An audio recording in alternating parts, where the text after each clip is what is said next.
welcome. Good morning, good morning, good morning. Happy Eid-al-Adha. I'm correct, right? Yeah. Happy Eid-al-Adha to you all out there. This is a special edition. My name is Miriam Uduak Mensah. You can call me Mariama for the day. You listen. Mariama? Yeah, Mariama. Okay. That's Miriam. Okay, Mariama. Yes, Mariama for the day. Listen, it's going to be a fantastic show right here on the AM Club. Good morning. Good morning. It's the 6th of June of 2025. It's a holiday. We're here. 2 days before my birthday, you know. Yeah. Yeah. No, but today is a holiday. Okay, Kabi, bra. Sorry. No, but we don't cry now, baby. Oh, yes, she is so. One year she is so. Because even for us on a Sunday, she'll be working. Oh. You don't do anything to you did because I won't do anything. Encourage them to bring me gifts. Please bring her gifts. Yes, true. Very necessary. Anyways, you are welcome to the biggest morning show. It's the holiday edition right here on the AM Club. And of course, we're coming to you live from Leander Street, East Legon, Accra. Our mission is simple: it's amplify, inform, and inspire with a fun, fearless, and fact-driven on-air experience. Of course, on a holiday, we'll definitely give you some vim.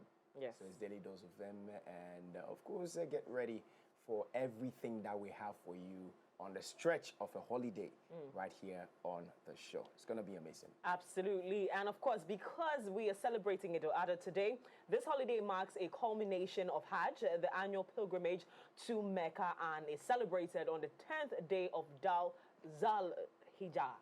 I was going to say Zal-Hijjah, the last month of the Islamic calendar. Muslims around the world observe Eid-al-Adha by offering prayers, sacrificing animals, usually is sheep, goats, and cows, right? Yeah, and distributing the meat among family, friends, and needy ones. And of course, we fall between the family and needy ones. So we are going to be getting into that pretty shortly. And on the plug, today's World Environmental Day as well. We're discussing tree planting and also NBA Finals preview with MX24 Sports. So I tell you, today is going to be a super, super jam-packed holiday edition of the AM Club. So stay right here with us. So you are part of this show, so join us online. The hashtag is hashtag the AM Club.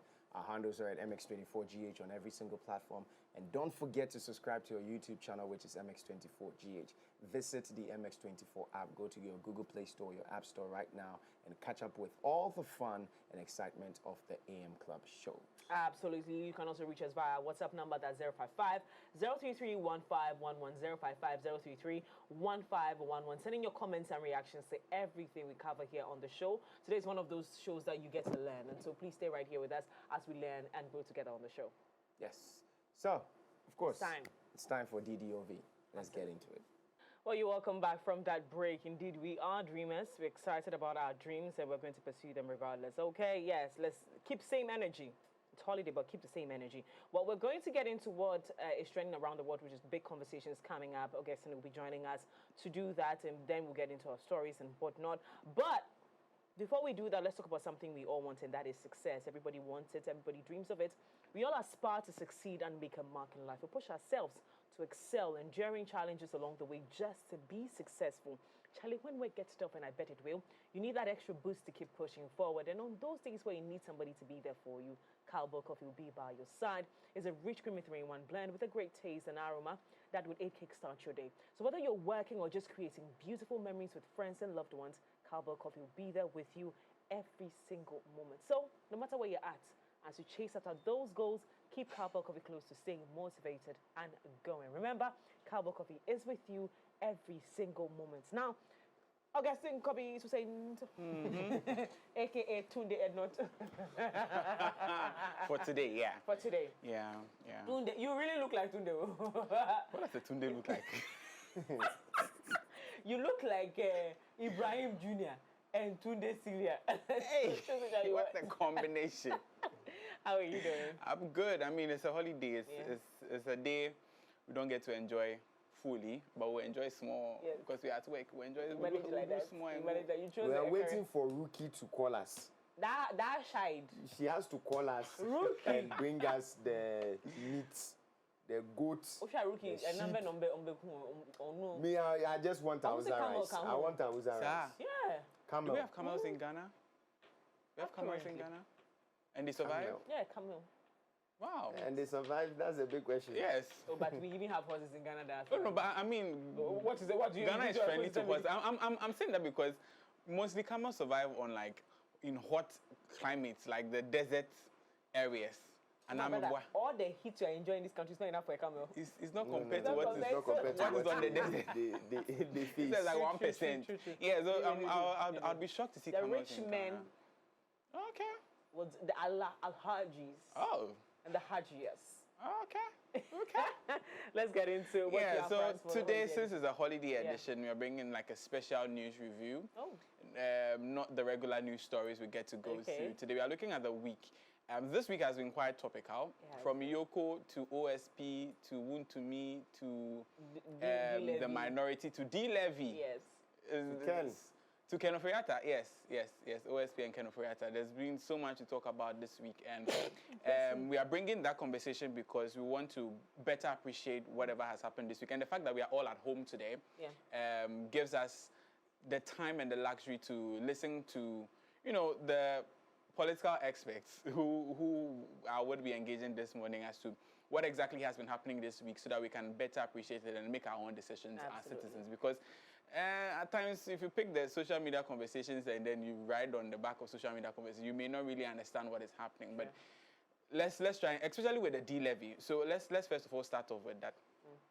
Some people do not know. Maybe they've been living under a rock. But you might be paying another tax of the sort because Parliament has passed the energy sector levy. Once I heard that thing, it's still E-levy. It's still E-levy, which they've termed D-levy. So if you are looking for what D is, it's Doomso. Yes. The finance minister says that, Ghana owes about 3.7 billion Ghana cedis in debt in the energy sector. Now, if we introduce this levy, we are going to rake in a little over 2.1 million Ghana cedis each year annually to cater for the excesses of the arrears and make sure that our lives do not go off. But the minority is biting hard into it and saying that, you promised to scrap draconian taxes, i.e. E-levy, betting tax, COVID levy, which we still haven't seen anything with COVID levy. Why are you doing a U-turn to introduce this D-levy, which is a 1 cedi on every litre? And I was doing the math before I came on. So, 4 liters is equal to a gallon, right? So if you are buying, let's say, 4 gallons of petrol, right?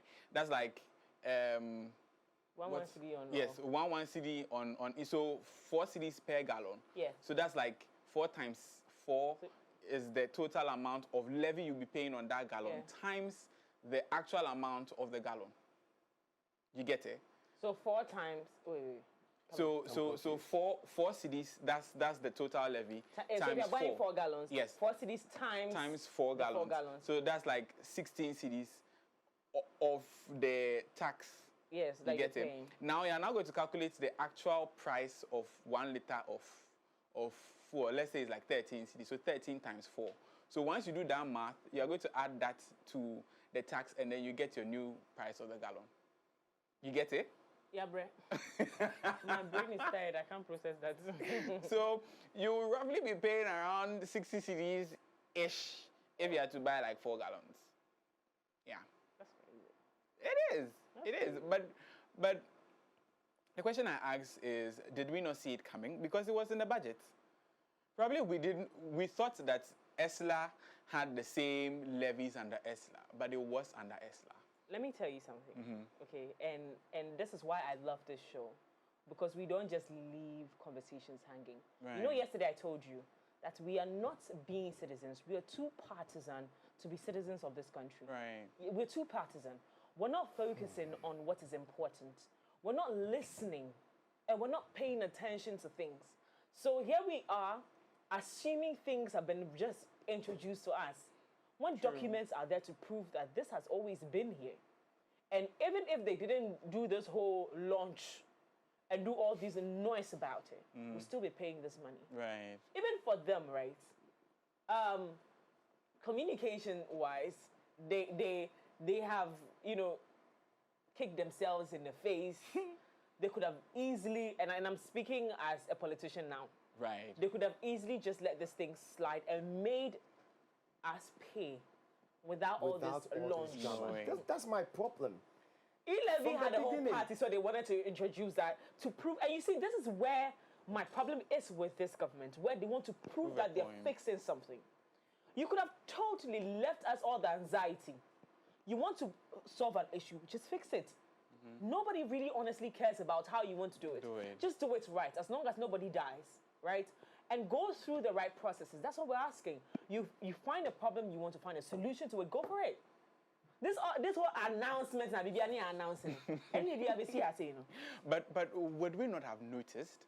Oh, we would have at some point. We would have noticed. Paid for years. Yes, we would have noticed. We would have noticed. But then, I mean, we've come to a point where, when e-levy was even introduced, we made noise about it. What eventually happened? We still paid. They still brought the cake. They still brought the cake. We still paid. Right. You get it? Yeah. That's my problem. My problem is, fine, you've identified a problem. Now, Ghanaians would love their lights to be on, regardless. Right. All right. Now, if I'm going to buy fuel, and I've been told that fuel, we always hear that fuel has been increased, and it decreases, then it increases, then it. Right. So if you keep quiet and it has been increased to the nonsense degree, I will still pay because I need my vehicle to move. Yeah. And even if it's a stakeholder meetings with fuel stations and what have you, that's confined. That's with them. Right. And then you meet with the drivers and GPRTU and everybody. That's confined. That's and then you come out and say, well, tell the public or whatever that, oh, this and this and this has been increased and this and this. I don't have no problem, because whenever it's been increased, the fuel stations, they come and they do flyers and they put it out there that this amount is the new price. Effective what. So I would still have that time to, be there.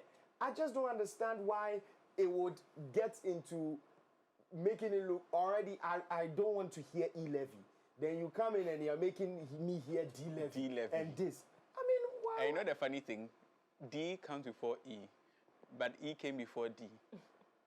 Interesting. They are resetting the alphabets. Absolutely. Anyway, joining us this morning for a conversation is Reginald Acheso Boating. He is the Deputy Director of Campaigns and Advocacy in the NDC, particularly the NDC Youth Wing.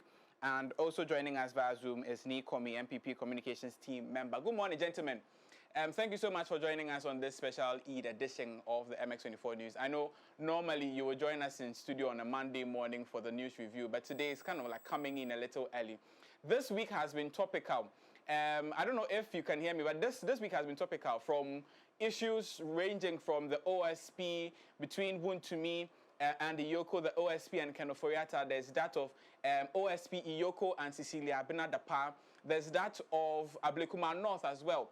But now let's start off the conversation with what happened in Parliament on Wednesday, I believe, where Parliament passed the energy sector levy, which is a 1 cedi charge on petroleum prices at the pumps. Let me first of all start with you, Reginald. Now, the big question on the minds of Ghanaians is how this is going to be executed. Mind you, the minister says that it would not be felt on the ex-pump price of fuel. How is this going to happen? How is it going to roll out? All right, so good afternoon, and thank you so much for having me. First off, I just feel like I need to correct some misconceptions that have been carried out. As media practitioners and as persons within that space, I think that we should be able to rightly say that it is not D-levy. All right. We are calling it D-levy because we shouldn't call it D-levy. We should call it what it is. Right, which is the energy sector levy. Right.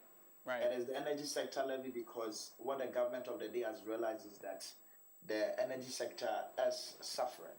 And as a matter of fact, as a matter of urgency, we need to do something about it. And that is why leadership was, the NDC was voted into power.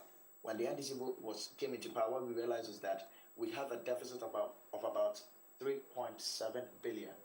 I mean, the minister says 3.7 billion. His Excellency says around 3.1 billion USD in the form of debt.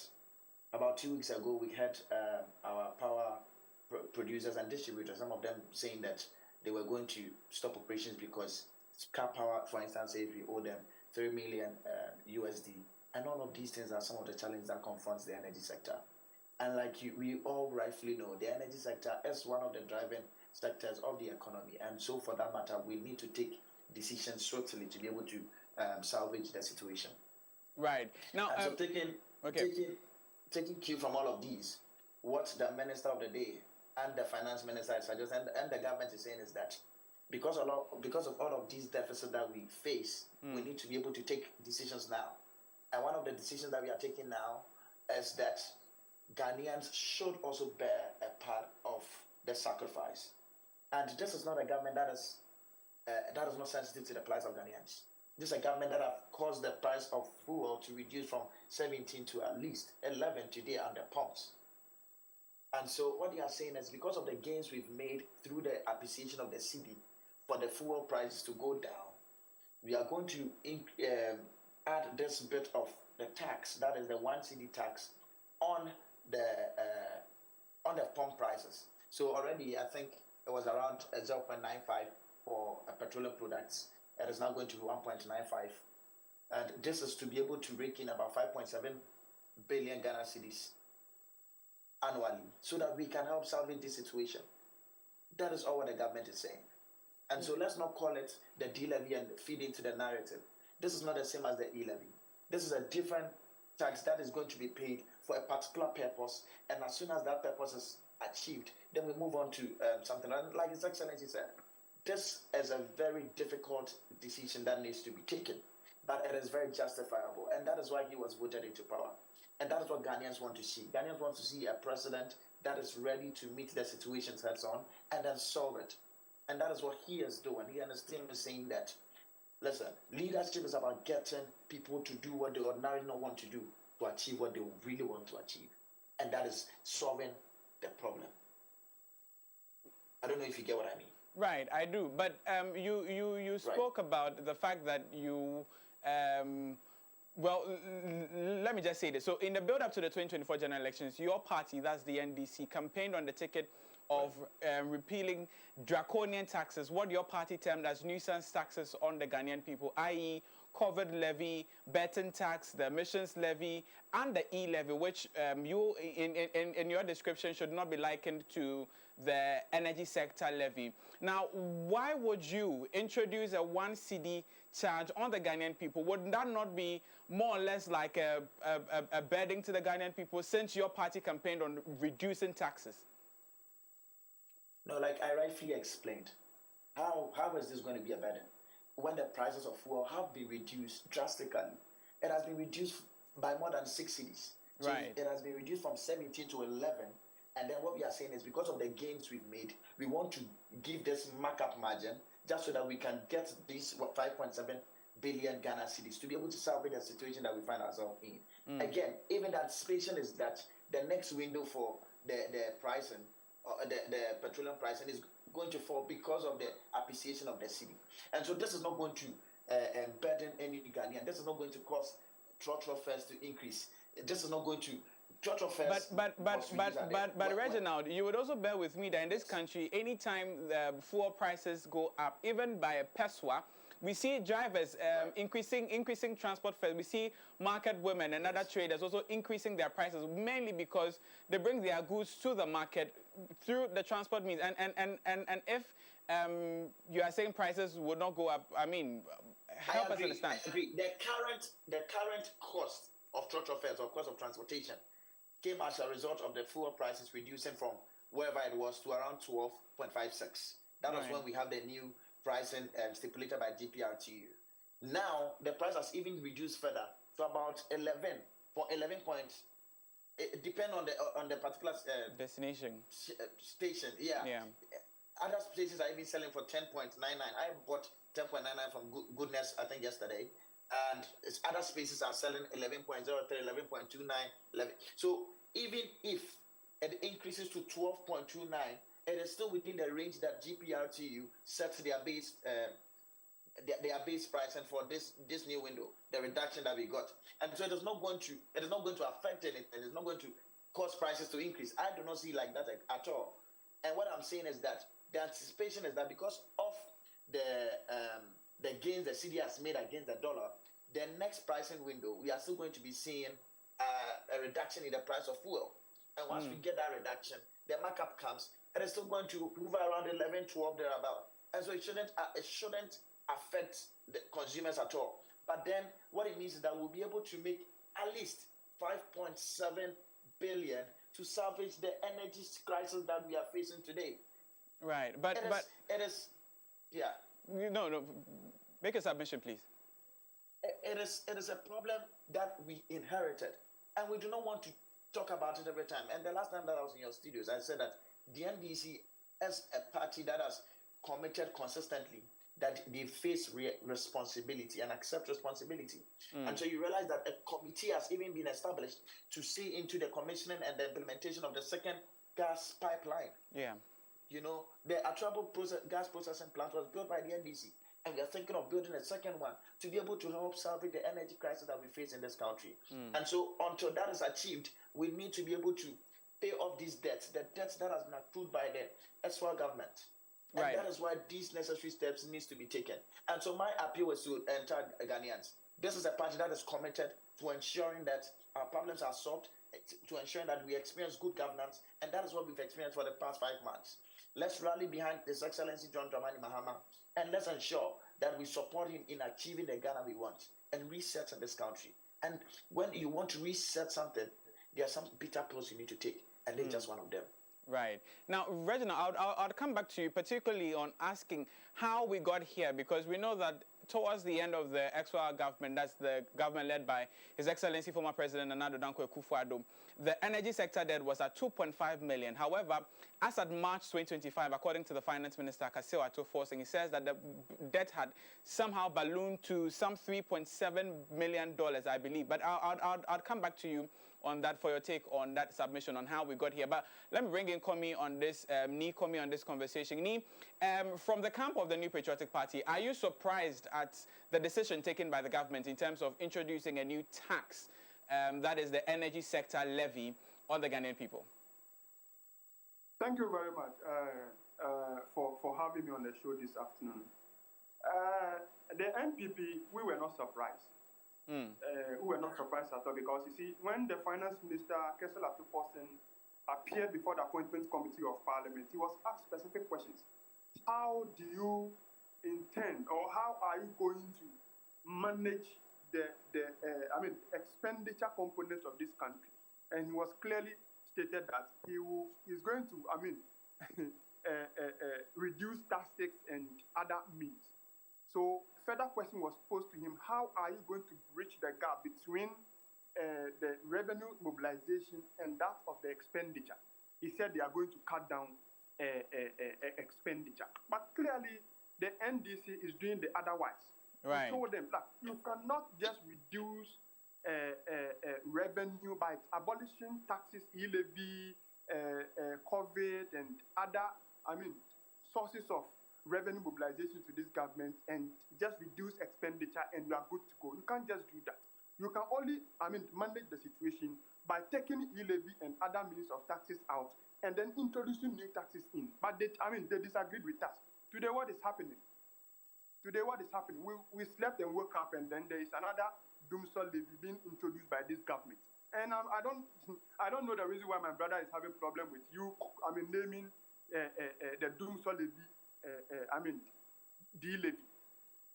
When the electronic transaction levy came in, they named it D-levy.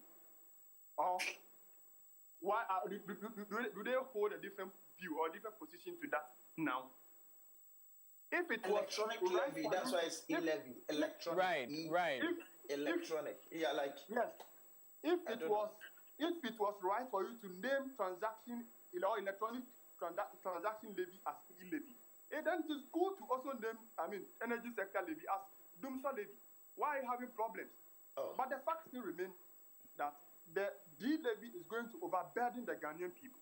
He is talking about reducing fuel prices, and for that matter, the introduction of this one cedi will not overburden the Ghanaian people. But clearly, my brother doesn't know what he's talking about. The determination of fuel prices is not done by this current government. In fact, it is done by the world market. So if, fuel has been fuel has reduced from 17 cedis to 11 cedis, and you think it is prudent or it is wise for you to add another 1 cedi to it, you are not making the common Ghanaian any good. You are rather overburdening the common Ghanaian. Because, I mean, worldwide, everybody is enjoying the reduction in fuel prices. Why are you now trying to introduce or increase?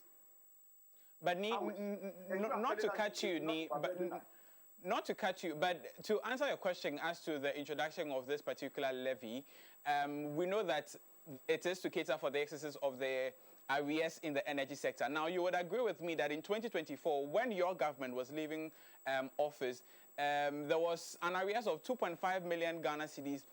Now that has ballooned to 3.7 billion Ghana cedis. What did your government do in terms of reduction? Because we know that in the final State of the Nation address delivered by President Nana Addo Dankwa, while leaving office, he stated that, well, he inherited 2.5 million and he's leaving 2.5 million, meaning that you did not try any effort to reduce the energy sector debt in the country. However, this government is making steps, even though this has received some pushback in terms of conversations from the Ghanaian people. What did your government do differently? What I'm saying is the NDC government told us that they are not going to introduce new taxes. Well, it looks like I'm coming. The NDC government introduced 14% increment in electricity tariffs. Do you remember when they assumed office? Yeah. And the intention was to reduce or take care of the debt at the energy sector. That was what they told us when they introduced or they increased the electricity tariffs by 14.5%. Today, what is happening? Why are they not trying to introduce another 1 cedi addition to every single liter of fuel that we buy? Why? And you are talking about Akufo-Addo government inherited $2.5 billion energy sector debt. Yes, we inherited. When we were able to manage the energy sector for over 8 good years without doing so, yes, Akufo-Addo did not overburden the Ghanaian people by introducing additional taxes into the energy sector. So what is happening now? But would you not say that that was seen in terms of, from other taxes that were introduced, i.e. levy, betting tax, covered levy? We saw emissions levy, which your party says you did not collect any, but it is fair to argue that point out. But would you not say that you did not burden with new taxes, or you did not burden in terms of creating a tax that would cater for that, but then there were other taxes that you pulled money out of to cater for the excesses? I get you. The subject of discussion is about energy sector. Right. NDC government told us they are not going to introduce any new taxes as far as the energy sector is concerned. What are they doing now? They are doing something different from their position. I think we're and that's the position of the exactly. Ourselves. And so, Nikomi, I have to come in. It's my holiday. Kobe was supposed to do this interview. But I wasn't supposed to come in. But unfortunately, Nikomi, you find a way to bring me into this conversation. There is no way on this planet in Ghana would you sit on television and tell me that your government did not burden Ghanaians. We are back to have this tax conversation because we have so many taxes in your government. Now, we're talking about a cycle that we don't want to go back in, where a government continues to burden the Ghanaian people with taxes. And that's why we're pushing back on this particular tax. Because we don't want to get to a place where it's one tax now, then tomorrow morning another tax, and then we're back to 3. Right. And so, again, unfortunately, we lost him. But we cannot have that conversation. But finally, on this whole tax conversation with Reginald, I'm so grateful that you are still with us. We'll try and reconnect with Ni again and probably wrap up that particular conversation as we hop into the next one. Ni, Reginald, right now the big question on the minds of many Ghanaians is how this is going to be implemented, how this is going to be collected and monetized. From your end, do you have a fair idea of how this is going to roll out? I mean, this usually goes through the pumps. It happens at the pump level. So once Parliament has approved it, the President has sent to it, what is going to happen is now, of course, you need to let Ghanaians rally behind it. Ghanaians need to really understand, I think, the agitation. And that is why I wanted us to change the conversation from calling it D-levy. D-levy, right. If you ever want to call it, but based on the abbreviation of the levy, then it should be the ES levy, Energy Sector Levy. We should desist from calling the Doomsday levy. And also, just to answer the questions that the conversations that my brother and sister were making, of course, you need to let Ghanaians know. You cannot say you just add it and not tell them this is a democracy we are practicing, and your tenets of accountability and transparency. It is right to let the citizens know the sort of levies that you are trying to implement or impose. Right. Once all these conversations are done and people really now understand, the next point is going to be that the president will assent to it. And once that is done, at the pump level, it will be added. The GRA will be able to retrieve those monies right from the OMCs, and then we'll now be able to move ahead and then rake in these benefits. But I also need to make mention of the fact that, you see, the reason why the costs keep increasing is because in some years past, we used to rely mainly on hydroelectric power. Now Right. we've moved to thermal sources, and these thermal sources use liquid fuel. But in the build-up to the electricity cost, we do not add this cost of fuel to it. And so it is just right that we are able to, that is why the amount keeps increasing. So you made mention that one of the questions you'll be asking is, why did it move from 2.5 to 3 and now to 3.7? It's because the liquid fuel that is used to power the thermal sources of electricity generation is not really accounted for. It's not added to the price build-up. And so you need to be able to get all of these money so that you can cater for all of that. And of course, because you owe independent power producers, the amount also accrues. And so you need to raise these monies to pay them early enough. Other than that, if you wait next year, next 3 years, the interest on these amounts also increases and then causes the amount to increase. So I think that this is a solemn call to Ghanaians. This is rebuilding the Ghana we want. This is joining hands to reset the country. And like I said earlier, sometimes leadership will require you to get people to do what they ordinarily don't want to do, but to achieve what they want to achieve. We want to achieve a Ghana that people will be proud of. And His Excellency has started on a very good note. And I think that this is a very bitter pill that we need to join hands and take it to save our country and the energy sector. Right. Thank you so much for that clarity, especially with calling it the term you do not want us to call it on the show. Thank you so much for that clarity. I don't know if Nee is on the line, but Reginald, your final thoughts to Ghanaians with regards to this particular conversation. Moving forward, how should Ghanaians receive this particular levy that has been introduced by Parliament? You've already said there's a bitter pill, but there's a tree adage, I do not want to mess myself up because I really don't know how to translate it, but there's a tree adage that says that what is yours, if you take it now and you process it, at least, you know,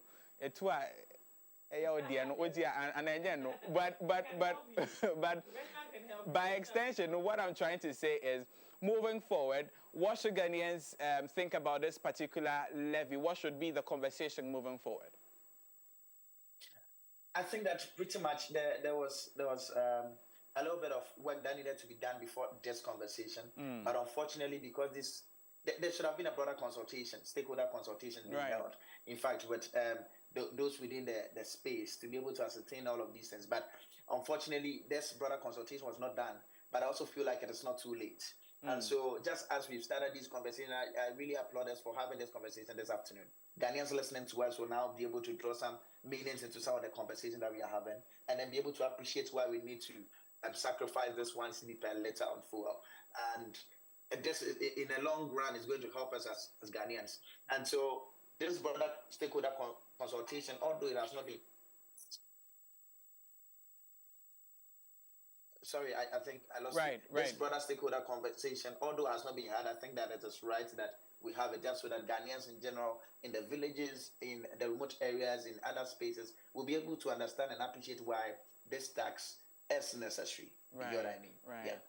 Right, and I would agree with you when you say that we need to have, because this yesterday we're having a conversation about this, and then we're referencing the fact that we need more education, especially from the camp of the National Democratic Congress. Since this is your baby, you're pushing out to the Ghanaian people, we need more education on it. If not, you know, the narrative is going to be different. But I don't know if Nee has been able to join us pretty quickly. His final, okay, so we'll try and establish connection with Nee moving forward. But now let's shift our focus to another conversation that took center stage in the latter part of the week. That is Ablekuma North. Why? Because up till now, Ablekuma North does not have a representation here in Parliament. Now, Reginald, is the NDC bothered about this particular conversation that a little over 5 months since the 2024 general elections, Ablekuma North has not had a representation because the EC has not been able to formally and officially declare who won the elections? I think that this is a very serious matter which should have concern of all of us, because this is the lack of representation in Parliament. And unfortunately, we saw something like that, I think, in the last 4 years, when the people of Central Kofi Akafu, Lulupe, and the South constituency was denied representation. I think this shouldn't be the case of the Ablekuma North constituency. But unfortunately, the EC is consistently feeding into the narrative of being quite incompetent. And when I see the minority in Parliament walk to the police headquarters for Ablekuma North elections, then I'm confused. The police is not the body mandated to declare, organize, or whatsoever when it comes to elections. Their mandate is to provide security, and that is what they have done. And so the EC, I don't know what the EC's plan is, but if it is the case that there are some, and this is the situation, and this is what I'm receiving, that there are some polling stations that we do not have pink sheets to them.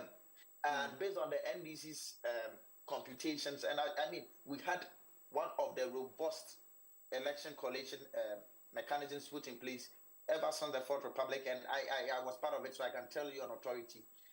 And from the election result that we collated, we know that Irabina Orban won this election, but the EC tells us that they do not have these pink sheets. And so if the EC does not have these pink sheets, what needs to be done is that all these polling stations or these polling areas that we do not have pink sheets to them, they should declare re-election so that we go and run the elections again. I don't know what is delaying us, and it's not as though budgetary allocations is not there. Money is there to organize a re-election in some selected polling stations, and this has been done before. And so what I'm thinking is that the minority going to police headquarters was completely unnecessary. The match should have rather gone to the EC head office to go and call on the EC to organize, of course, supervise the elections again at various polling stations. It is of great concern to me personally and also to the party, because this is a constituency within even the Greater Accra region, which is being denied representation. This is somebody that has worked tirelessly and has the interests of her people at heart and wants to work towards their interests, and she's being denied. And I think that as a matter of urgency, there needs to be something that should be done. Right.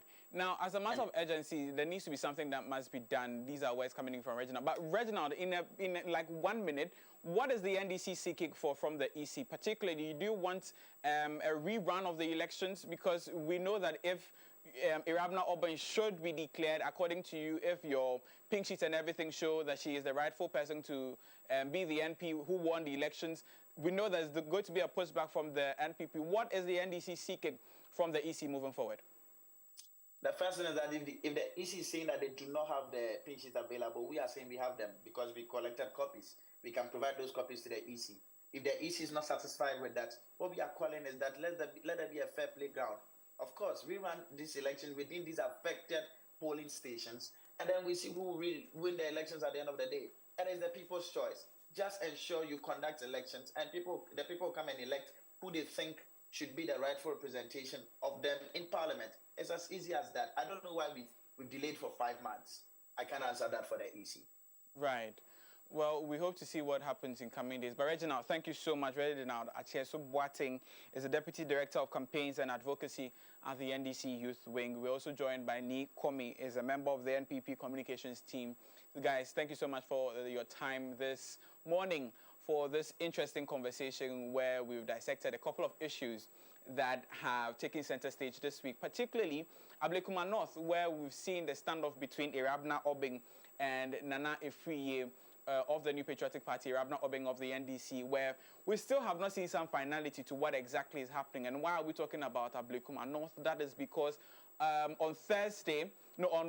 Wednesday, the minority led by the Chief Whip, Frank Anodompre, Member of Parliament for Insalma Dwejiri, led a walk from Parliament to submit a petition to the CID headquarters here in Accra at the Ghana Police Service, where they are petitioning the CID and the Ghana, by extension, the Ghana Police Service to provide security to recollate the election results from Ablekuma North, particularly the parliamentary election results.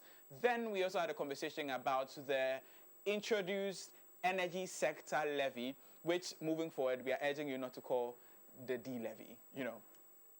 Let's call it the energy sector levy, which it is, the energy sector levy, which is a 1 cedi charge on every liter of fuel you buy or every liter of petroleum product you buy. Why are we having this conversation? Because there's been a lot of pushback comparing it to the E-levy and the fact that the NDC government promised that they were not going to introduce draconian taxes or nuisance taxes on the Ghanaian people like the ex-Wahab government did, i.e. COVID-19 levy, betting tax, emissions levy, and the others. But we've brought you this conversation, but what are your thoughts? Join us with your thoughts and comments. Is hashtag the AM Club. My name is Augustine Adam Kobiti Saints, and that's all for the special edition of the news here on the AM Club. But for more news and updates, like I always say, join us. 3 options. Online, mx24online.com, or on social media platforms, mx24gh, and our WhatsApp platform, mx24gh. Yes, it's the way you say draconian taxes for me. They bore you. I mean, like, that was what they called it. That's what they called it. Yeah, draconian taxes. And when you look at it, they were draconian taxes. Energy sector levy. ES. Energy sector levy. ES levy. It is how every levy starts with an E. As in But I wouldn't have every levy that has a conversation. To be honest, I wouldn't have a problem if it was ES levy. So I understand when Reginald comes in and saying that it shouldn't be D levy. Right. You get it. I wouldn't have a problem if it. I mean, come on. We've dealt with E levy. And then you see why did you make it? You guys make it look so bad. I'm telling you guys, if you look at E-levy was such a great idea, but implemented so wrongly. Yeah. No, listen, I got angry when I saw Doomsaw levy. Right. That's what I got angry about. Right. Like, what table is it? And then you've eaten Doomsaw levy. I don't think it's and it reminded official. me of the cake and everything. I mean, come on. PTSD. Cake and everything. Anyway, thank you so much for coming through, Kobe, with that. Now we're moving on to other very important conversations right here on the show. We'll be right back. Visit www.mx24online.com for news, exclusive behind-the-scenes videos, up-to-the-minute sports updates, and the latest broken pen stories now. Experience more of MX24 Online. Visit mx24online.com today. MX24, fun, fearless, and factual.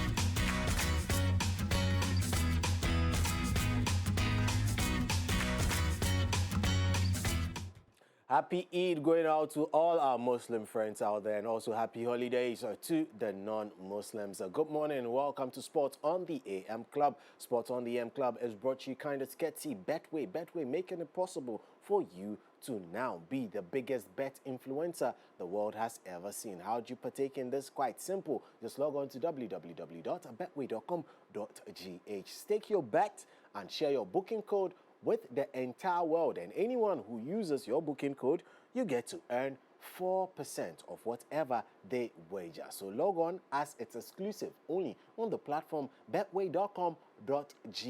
Regulated by the Gaming Commission of Ghana. With Betway, you guaranteed to always get way more. Guys, good morning. How do it D? We're just a little hungry, but we're okay. Do it, Charlie. We do it fine. Yeah, you know, morning hunger says a lot of things about your night. Why has your face changed? That was my change face. Your change face. No, but it means you ate late last night. I actually didn't eat at all. Why? I said 2 days. I don't fast there, Magana. I don't know. I'm just not interested. You are not interested in eating food. You see the way Jay has made his face?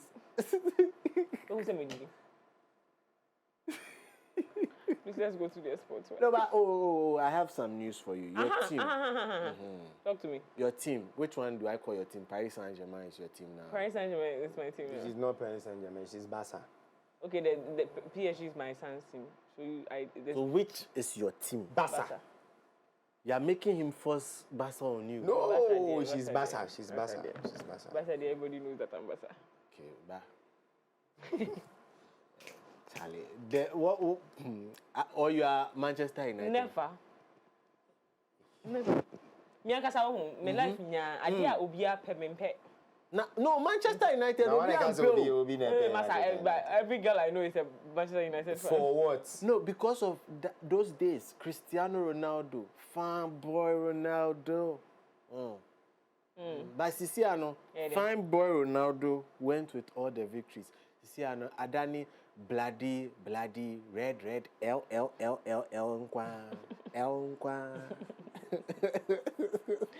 just don't me. Anyway, what's the word also? Barcelona want to make some transfers. We wish it happens. They want to sign a new goalkeeper. But earlier this week, their original goalkeeper went to his national team and he was making heroic saves. And all of a sudden, they are getting a change of mind. Change of I like that. Near Black Star tied a Black Star players no more foreign teams. Now, more tied no. Even near the Barca Nintendo. But Jay's team, they have also signed another player. Well, who have they signed? His name is Tijani Randes. What is Jay doing? What are you excited about? So Tijani Randes, we have to sign people. We have to sign Manchester City is just. I mean, I'll give you the tip. It's done. It's done. Yeah. Oh, nice. And it gets scary for the other clubs. Oh, is it? Yeah. Is that great? He's actually very good. Ooh. Yeah. So we have Rodri, Tijani. What? No, but we need caps near there. What is going on? If we don't continue this news, it will escalate from here. Before you know, he's climbed the table. Let's get right into it and start off from the local front where it is, yes, the final day, the final action with regards to the Ghana Premier League, and it is the time to determine who wins it. The two teams lying top of the table all have amassed 60 points. So we want to find out who gets to earn 3 more points and who gets to be crowned the Ghana Premier League champion for the year 2024-2025. Taking a look at some of the fixtures coming up this particular weekend. Hearts of Oak at the Accra Sports Stadium will take on FC Samatex over in Bibiani. It is going to be Dance Park where the action lies for Gold Stars FC. They take on already relegated Accra Lions. And for the second biggest game of the weekend, which is the one between Nations FC and Heart of Lions, it will come off at the Dr. Kwame Chase Sports Complex. So Gold Stars have 60 points. Nations have 60 points.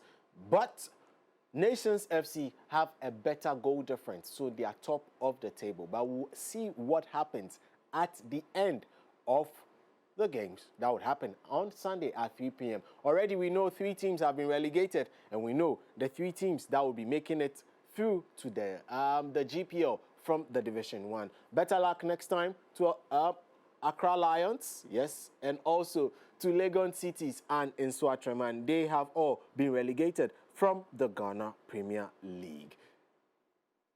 Now let's move away from the local scene and do some international stories where France head coach Didier Deschamps, he has given his fullback into Ousmane Dembele for the Ballon d'Or ahead of his whole international break fixtures that he's going to be coaching. Ousmane Dembele, who has joined up and teamed up with the French national team. Now, after the Champions League final that happened last week, Ousmane Dembele has become one of the 4 runners with regards to the Ballon d'Or, and he is also being in the same pool together with Lamine Yamal. However, yes, the man, Didier Deschamps, believes that Ousmane Dembele is French, and French football is currently reigning supreme in Europe. So that means Ousmane Dembele deserves the nod ahead of all others for the biggest personal trophy with regards to football on the European continent, that is the Ballon d'Or. Finally, let's end it on the front of NBA, which, yes, gave us that big game earlier today. It was the OKC versus the Indiana Pacers. There's something really interesting we want to bring your attention to. That's with regards to the jerseys that would be worn by the various teams going into this particular finals. Yes, it's the NBA Finals proper.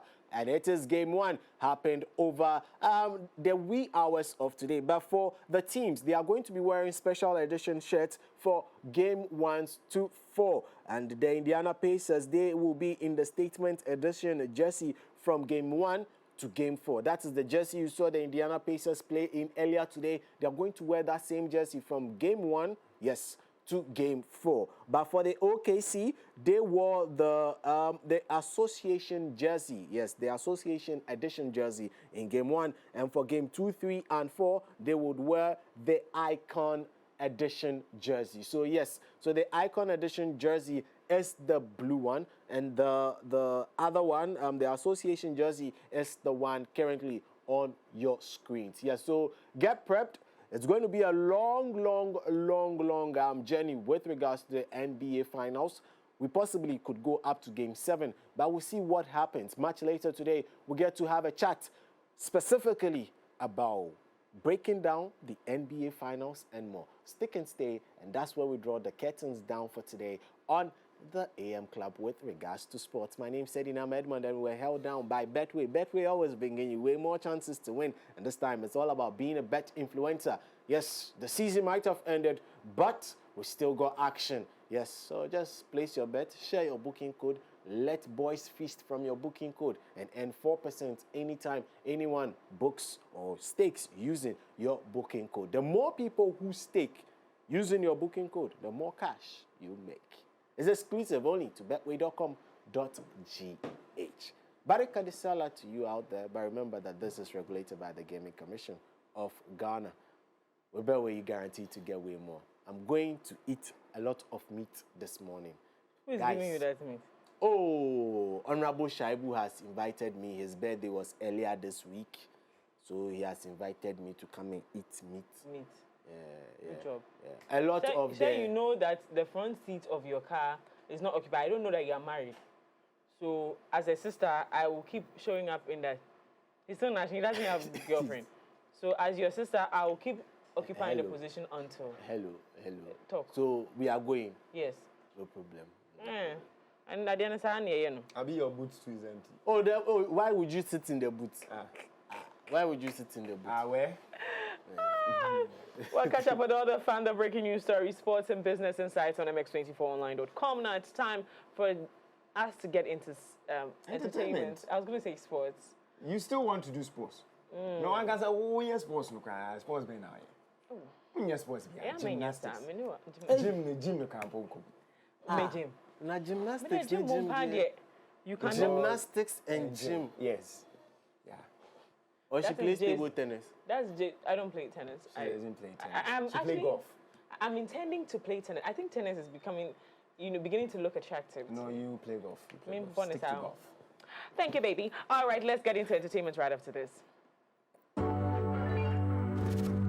Visit www.mx24online.com for news, exclusive behind-the-scenes videos, up-to-the-minute sports updates, and the latest broken pen stories now. Experience more of MX24 Online. Visit mx24online.com today. MX24. Fun, fearless, and factual.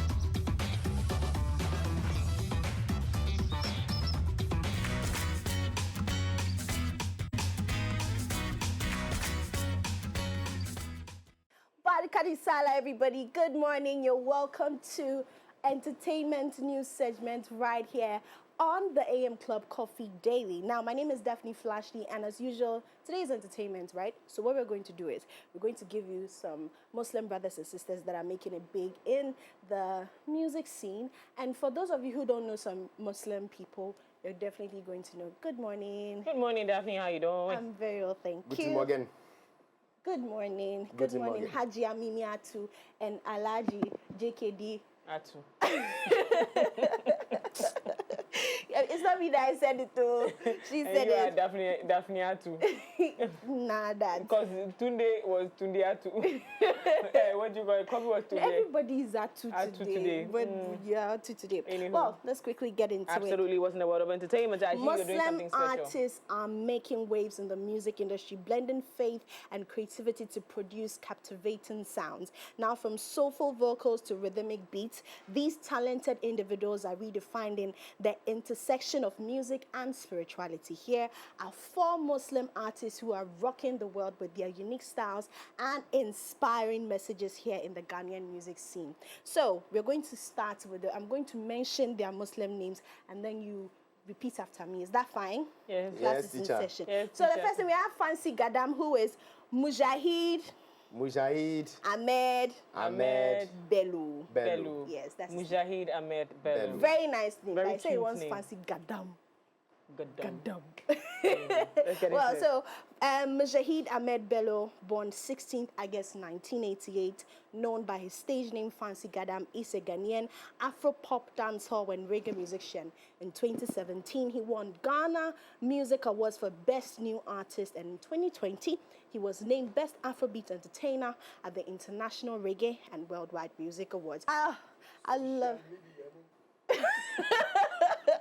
Yeah, continuing for him, eh? Yeah. Charlie. Social media. Good one from Fancy Gadam. This is always going to be one of my favorite songs from Fancy Gadam. Yes. No, we're looking at the next person, and we have Makasio. Have you heard of Makasio? Oh, yes. Makasio. So let's take a look at now. Sharif Abdul Majid. Sharif Abdul Majid. Yes, so Sharif Abdul Majid. That's his name. That's his name. So Sharif Abdul Majid, born April 6, 1995, known by his stage name Makasio, is a Ghanaian hip-hop, hip-life, and Afro-pop recording artist and entrepreneur. He is from the Kingdom of Dagbon in the northern region of Ghana. Makasio raps and sings in his native language, Dagbani, with the ability to mix it with terms in English and Twi. He has performed on stages with artists such as Davido, Shatawale Samini, Stonebwoy Medical, and VVIP. Go me! And you must have put in all over again. Yeah, me, I can rag out. Did you hear that? Straight from Selassie I. Yeah. Abna I. What else do we have? Moving on, I hope you guys are having fun. No, we're having a good time. Well, you needed it. Well, we have Zil from VVIP. Yes, Zil. Yes. So, in 2000. Zil. Zil. Because I was wondering, like, Zil is an American artist. Okay, you know so Zil. Yeah. All right. My apologies, Zil. Anyway, let's get into it now. In 2004, the hip life group VIP Vision in Progress won 5 awards at the Ghana Music Awards Artist of the Year, Song of the Year, Hip Life Artist of the Year, Hip Life Song of the Year, and Hip Life Album of the Year. They also won a Best Music Video Directing Award for their song Ahomka Womb.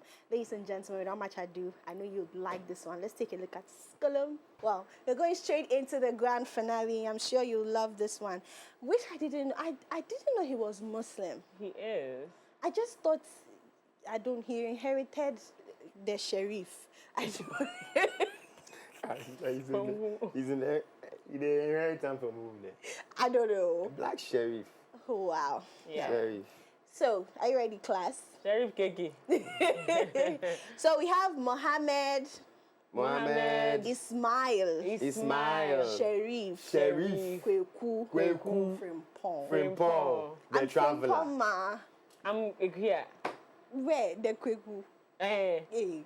You finish and let me claim sound. No. We Wednesday born Sankasa. No, we're special kids like that, you know.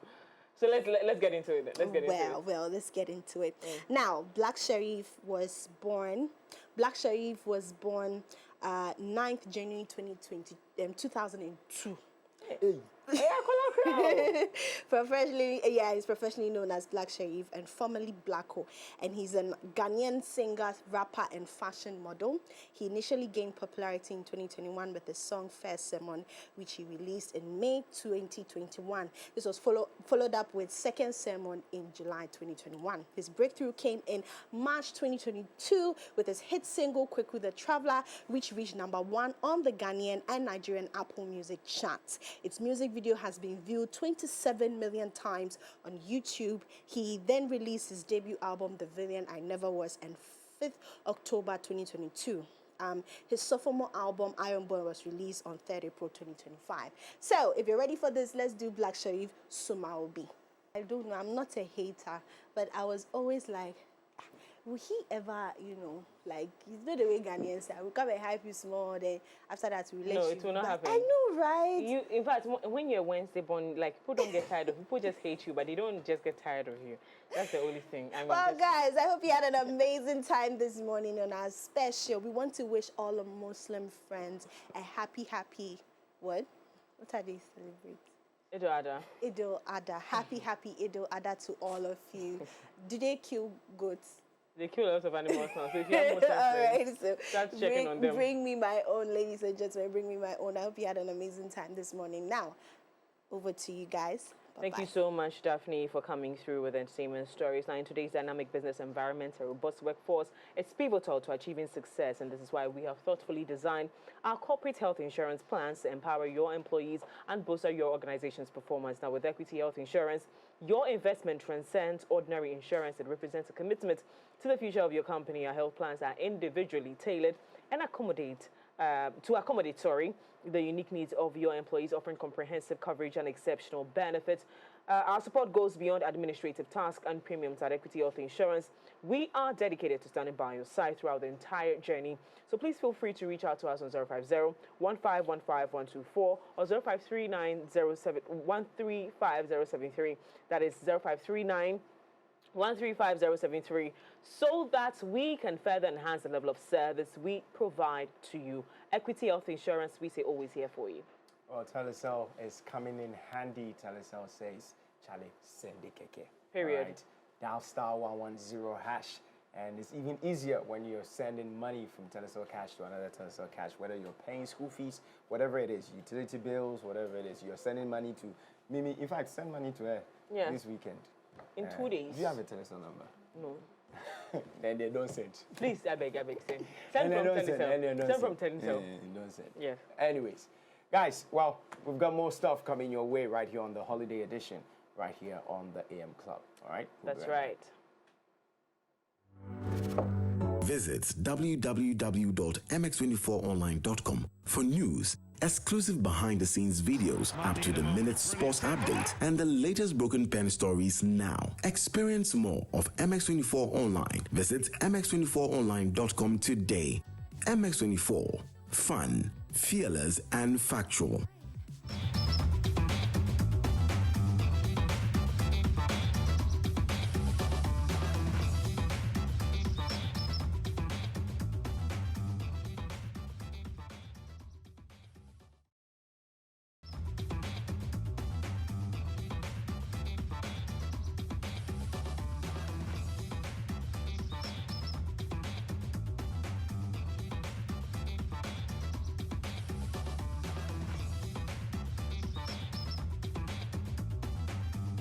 Welcome back to the AM Club. Of course, this is a special edition right here. And of course, my sisters and brothers in the Muslim community, you know, after this show, I'm coming to you, right? Yeah.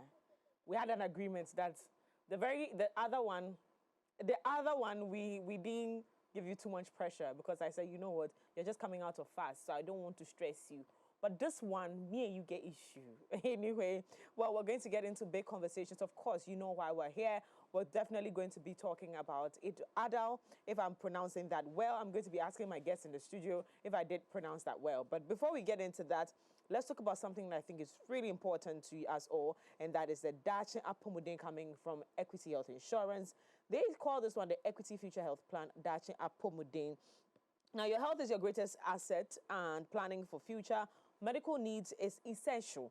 The Equity Future Health Plan is a long-term health savings and insurance solution designed to provide financial security for your future medical expenses with flexible contribution options.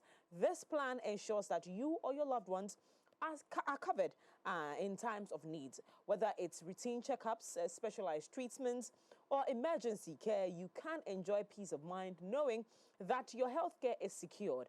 By subscribing to the Future Health Plan, you gain a structured health savings fund, access to top-tier medical care, financial protection against unforeseen health expenses.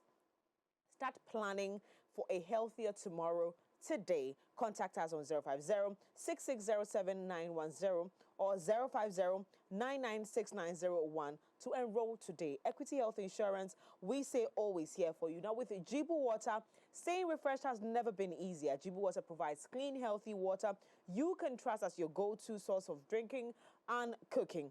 Now, for options of our innovative 20-liter bottles that come with a tap and 18.9-liter bottles, your dispensers will have a breath of new life as our clean and hygienic Jibu water flows through them for your consumption. Now, whether you need a cool drink to quench your thirst or fresh cooking water to make your meals taste its best, Jibu water is the answer to your clean water needs. If I order for yours today, call us on 020-9845-817 or visit our website at www.jibuco.com/GH for more information about our brand. Jibu Water, a better life. Now, are you a smart, strategic, and sales savvy? Then MX24 wants you on our team. We are on a lookout for professionals and fresh graduates who are passionate about media sales and content monetization. This is your chance to work in a fast-paced, creative environment where ideas turn into real impact. Now, if you're ready to grow with a vibrant media brand, send your CV to us on 059-2292-746. That is 059-2292-746. Let's build something big together, okay? Well, like I said earlier, today's edition is a very special one because my dress and cry is telling you that, yeah, we have entered into the Muslim society, all right? Now, for our big conversation on Eid-al-Adha, am I pronouncing that well? Wait, India, I can't do. What you just said, I cannot do. But we're getting into that conversation right now. This holiday marks a culmination of Hajj, the annual pilgrimage to Mecca, and is celebrated on the 10th, that's the 10th day of Dhul Hijjah. Dhul Hijjah. No. What? That is Zul Hijjah. Zul. Oh, so it's not a D. It's Z. Okay, the last month of the Islamic calendar, Muslims around the world observe Eid-al-Adha by offering prayers, sacrificing animals, usually sheep, goats, cows, any of these. Camel. Yeah. Hey, camel. Yeah. Wow. I want to taste camel meat. And distributing the meat among friends, families, and of course the needy as well. And you know Muslims and needy people. It's a big thing for Muslims to give alms. And so, yes, this is also part of the, festival. Now, Eid-al-Adha, also known as the Festival of Sacrifice, is one of the most important Islamic holidays. It commemorates the profound act of faith shown by Prophet Ibrahim, that's Abraham, when he was willing to sacrifice his son, Ishmael, and that's what we call Ismail. We say Ishmael, but both is accepted, isn't it? Yes. In obedience of God's command, before the sacrifice could happen, God intervened and provided a ram to be sacrificed. And so, if you do not fully understand why this festival is important, well, there you have it. But also joining me for this conversation, obviously I'm not Muslim. I am affiliated by passion to them, but I do have my guests in the studio. I'll have them introduce themselves. So as, good morning, how are we doing? Good morning. I'm going to start ladies first, of course. Ladies first, please introduce yourself. I'm Hamdiya Yakubu. Hamdiya Yakubu. And please, I'm going to go. Abdul Gafar Salihu. You know, I can't pronounce that well. Gafar. And my very usual guest. He's usually here for political conversations. Yes. But today he's here representing his people. Good morning. How you doing, man? I'm good. I'm good. Yeah? I'm good. It's good to have you back here. Yeah. Yes. It's not... It's a pleasure on this seat. Isn't it? It is. I think the conversation is going to be quite interesting. Very interesting. Yes. Interesting. Now, let's get into the conversation proper. Now, I'm going to start with you, Imam. I believe you're an Imam. Yeah, Yes, you are. Yes. So we're going to start with that. And obviously, the conversation is going to cut across in different areas because we're learning together. Some of you are going to be hearing certain things for the very first time because you haven't taken time to research about the very festival that makes you want to go and chase your Muslim friends for meat. Today, we're going to learn about it and you understand why they are even going to be able to give you those meats and whatever they decide to give you during this celebration. And so stay right here with us. Now, I'm going to start with you, Imam. Now, what is the main lesson we should take from Prophet Ibrahim's sacrifice? When we hear the entire story of Prophet Ibrahim, one would say that, well, he might have built a relationship with Allah that gave him that confidence to want to put... So what if Allah just said that, go ahead and sacrifice your son? Was he really going to do that? But there are lessons to learn from this particular conversation. What are the lessons to pick from this particular action from Prophet Ibrahim? Okay. First and foremost, we thank Allah for this day. We send all praises and thanks to Him. We thank Him for our lives. We thank Him for the blessings He has bestowed upon us. We send salutations and blessings upon His Prophet Muhammad sallallahu alaihi wasallam, his household, his companions, and those of us who are also trying to follow their path to the last day. I'm very privileged for this opportunity. As you started in your introduction, Prophet Ibrahim, that's Abraham, he saw in his dream, it was in a dream that he saw that Allah commanded him, Allah told him to use his son Ismail for a sacrifice. So Prophet Ibrahim told his son Ismail that, my son, I saw in my dream that Allah commanded me that I should use you as a sacrifice. And he said, my dad, go ahead and do what Allah has commanded you to do. And inshallah, if you do that, you will be among the patience one. That means if you are going to use me as a sacrifice, by all means, since it's a command from Allah, I'm going to exercise patience, then you use me as the animal for the sacrifice. Yes, sacrifice in that sense, yes. No, I'm not an animal, but... yes. So, I think the lessons we have to learn from this is, one, we have to be obedient to Allah, our Creator. That's our Creator. Whatever Allah says, whether it's maybe it's good to you or not, we just obey it.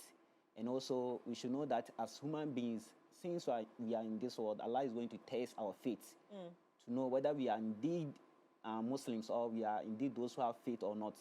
So Allah was trying to test Abraham's faith and his son to know whether they are truly Muslims or not. So when Allah also did that, fortunately for them, they passed the test because the son agreed that his dad should use him as maybe the animal and sacrifice and do the sacrifice. And the dad also just obey the commands from Allah. So it's a text from Allah.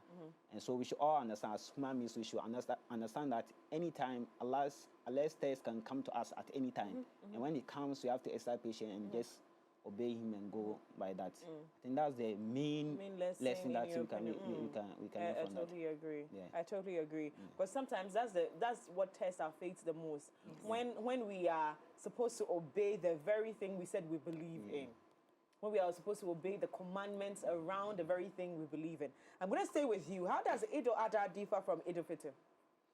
Okay, for Eid-al-Fitr, before that one, we have a month. We have 12 months in an Islamic calendar. So before Eid-al-Fitr, we have Shaban, we have Ramadan, then what's the name? We have Shawwal. Yeah. So we do Ramadan in 29 or 30 days. Yeah. So after the Ramadan, then we move on to Shawwal. So the first day of Shawwal, then we do the Eid al-Fitr. Okay. That one you have to fast the whole month of Ramadan, the whole month of Ramadan. Then after the fasting, then we do Eid al-Fitr. Yeah. That one is like you are breaking your fast. Like a big so fast. Eid al-Fitr is like breaking the fast. Breaking the fast. Okay. So you fast in the whole month. Then after that, then you celebrate the Eid al-Fitr. It's like you are breaking fast. Okay. Okay. But for the Eid-al-Adha is the last month of the Islamic calendar. We celebrate that one day, and we mostly sometimes call it month of Hujjaj, when you say Hujjaj, those who are performing the Hajj, those who go to Hajj. Yes. So sometimes we call it month of Hujjaj. So the first 10 days is purposely meant for that one. For the people that are leaving. Eid-al-Adha and the Hajj and everything. Yes, The first 10 days of Zulhijjah is purposely meant for that one. Okay. And Allah, as things said in the Quran, that we have some sacred months which are more important to Allah, or like more important or dear to Allah. And Zulhijjah is one of the months. So the first 10 days of Zulhijjah is very important. There are a lot of things that you have to like performing. If you are capable of performing the Hajj, and when it's time for the Eid-al-Adha too, if you have the means, you can also maybe buy some animal and also do the sacrifice. And it's very important in an Islamic calendar. Yeah. So for you, this is the end of your year, isn't it? Yeah, that's the end of so your the last year month. ends now. Yeah, now. Oh, that's interesting. That's very interesting. So this is your, so your new year starts next month. Next month, yeah. Next month, tomorrow. Tomorrow? Yeah. Is your new year? Yeah. Ooh, yay! We're in the new year, people. what is after the 10 days? So after this one is the last month. That's tomorrow is the 10th of Zulhijjah. Yeah. So each month we have 29 or 30 days. Yes. So when we reach the 29 or 30 days, then we are done with the. You're done with it. Then we'll go to the Wonderful. next year. Now, why is the act of animal sacrifice still relevant today? I know we do know that it was relevant then. It was an act of sacrifice that we thought that it was appropriate at the time. But if in the Christian faith, we believe that the animal sacrifice isn't important anymore because Christ has died. So in the Muslim faith, and I'm trying to do this comparison not for any reason, just so that we learn together. Why is the animal sacrifice still very relevant as of today? Even though some of us, we enjoy the animal sacrifice. Let's just put that across. I think one of the reasons why it's still relevant is, our Prophet Ibrahim, that's our grandfather. So he tried to use his son for the sacrifice. So to obey what he tried to do to Allah, I think we Muslims nowadays, we also have to try to do that. Do the same to just emulate what he tried to do. And also, aside that, Allah even said in the Quran that what you are doing or what you usually do, we just do it to show gratitude to Allah. So Allah even said in the Quran that what the animals that you are using, he doesn't need our meat, the meat, or even the blood. He just wants to know the piety in us, the consciousness of Allah in us. So perhaps that will be grateful to him. So sometimes we use the animal just to show gratitude to Allah. That's why the animals are still, the use of the animals are still relevant in these days. I think you're okay. Yeah, I am. Now I'm going to go back to my lady. I'll come back to you. Okay. I'm going to go back to my lady. Good morning once again. Good morning. Now, for you personally, as a woman in a faith like this that is very intense, I mean, some of my Muslim sisters, I'm like, how do you guys do it? Like, but by the way, before we get into the conversation, is there ever a day that you do not wear the hijab? I don't wear it when I'm home in my house. In your house, you don't. But when I'm going out, you have to cover it, yeah. and it's mandatory. Yes, you have to. Yes. What does Eid-al-Adha mean to you personally, as a woman, and then as a person who believes in the Islamic faith? Though I don't have the money to do the slaughtering and all that. Yes. I have to be fully spiritually there. I have to obey. I have to do whatever I have to do to celebrate the Eid. Yeah. Quite apart from the slaughtering of the animals, I have to be spiritually there. I have to remember that Allah commanded us to be obedient and have faith in Him and all that. Basically. So what do you specifically do during this period, personally? What do you do, or what is required of you as a woman to do in this season? Just perform your spiritual bath. Yes. Go and then pray your Eid. Yes. And then come back and then come and slaughter the animal. And then help with the cleaning and then frying and then all that. Yeah. Okay. Awesome. Now, what's your favorite part of this entire celebration? It's chewing the meat. My sister, you have mentioned a very sensitive part of this entire conversation because somehow the Muslim meat just tastes different. Different, yeah. I can tell everybody that me, as I'm here right now, from here, I'm going to first of all look for zongo rice. There's just something special about how you spice up your meat. And so definitely the meat part is Yeah. What dish do you look forward to cooking? Oh, at home most of the time because we have relatives come, like they come to our house and then so after we slaughter the animal, we get some special parts, maybe the liver or something, and then prepare some salad for the whole house. More or less like celebration for us. That's what we do. They're looking forward to that. Yeah. Ooh, it looks like It's my really sister nice. likes. My sister likes you too. Please send me your location. Don't worry. That's the house I'm going to be in. Mo, now back to you. Yes. After all the politicking and all the struggles throughout the entire year, this is your final day of the year. So this is your end of year. Yes. Congratulations. Thank you very However, how do you celebrate this day? How important is this day to you, even as a Muslim? Yes, so as you indicated, of all the things that we get ourselves involved, first of all, let me say a very good morning to your viewers all over across the country. Of all the worldly things that we get ourselves involved, be it politics, be it entertainment, be it anything that we get ourselves involved, we are always reminded that there exists the supreme being. That's Allah. And that's why every blessed day we pray 5 times. We do zakat, we do all that Islam requires of us, and Hajj, if you can afford, you do it, and all of that. So Eid-al-Adha, just as any other performances as far as our Islamic calendar is concerned, is very crucial, very important to us, and to me personally. So this month is a very important one for us, as she indicated that. It's a month of sacrifice. It's a time of obedience, solemn obedience to the Supreme Being. We all reflect to the sacrifice that the obedience exhibited by Prophet Ibrahim, how he was able to obey just in his dream. That's to tell you how we revere our Supreme, we revere the Almighty and all of that. So it's a month that I believe we should all remind ourselves about obedience to the Almighty, remind ourselves of our loyalty to the Almighty, and remind ourselves of our commitment. And it goes beyond just the physical. You should commit spiritually to the making and all of that. So I think this month is very important to me. Personally, what are you going to be doing today? As I indicated, it's an important day. Eid is just Eid-al-Adha is a very important one. We would perform that is required of us by first of all slaughtering the animal and going through all of that has to be done. So do you do the slaughtering yourself? Do you sometimes have to? I invite in fact, I fear to hold the knife. So I invite the imams to come and help you do it. Okay, that's interesting.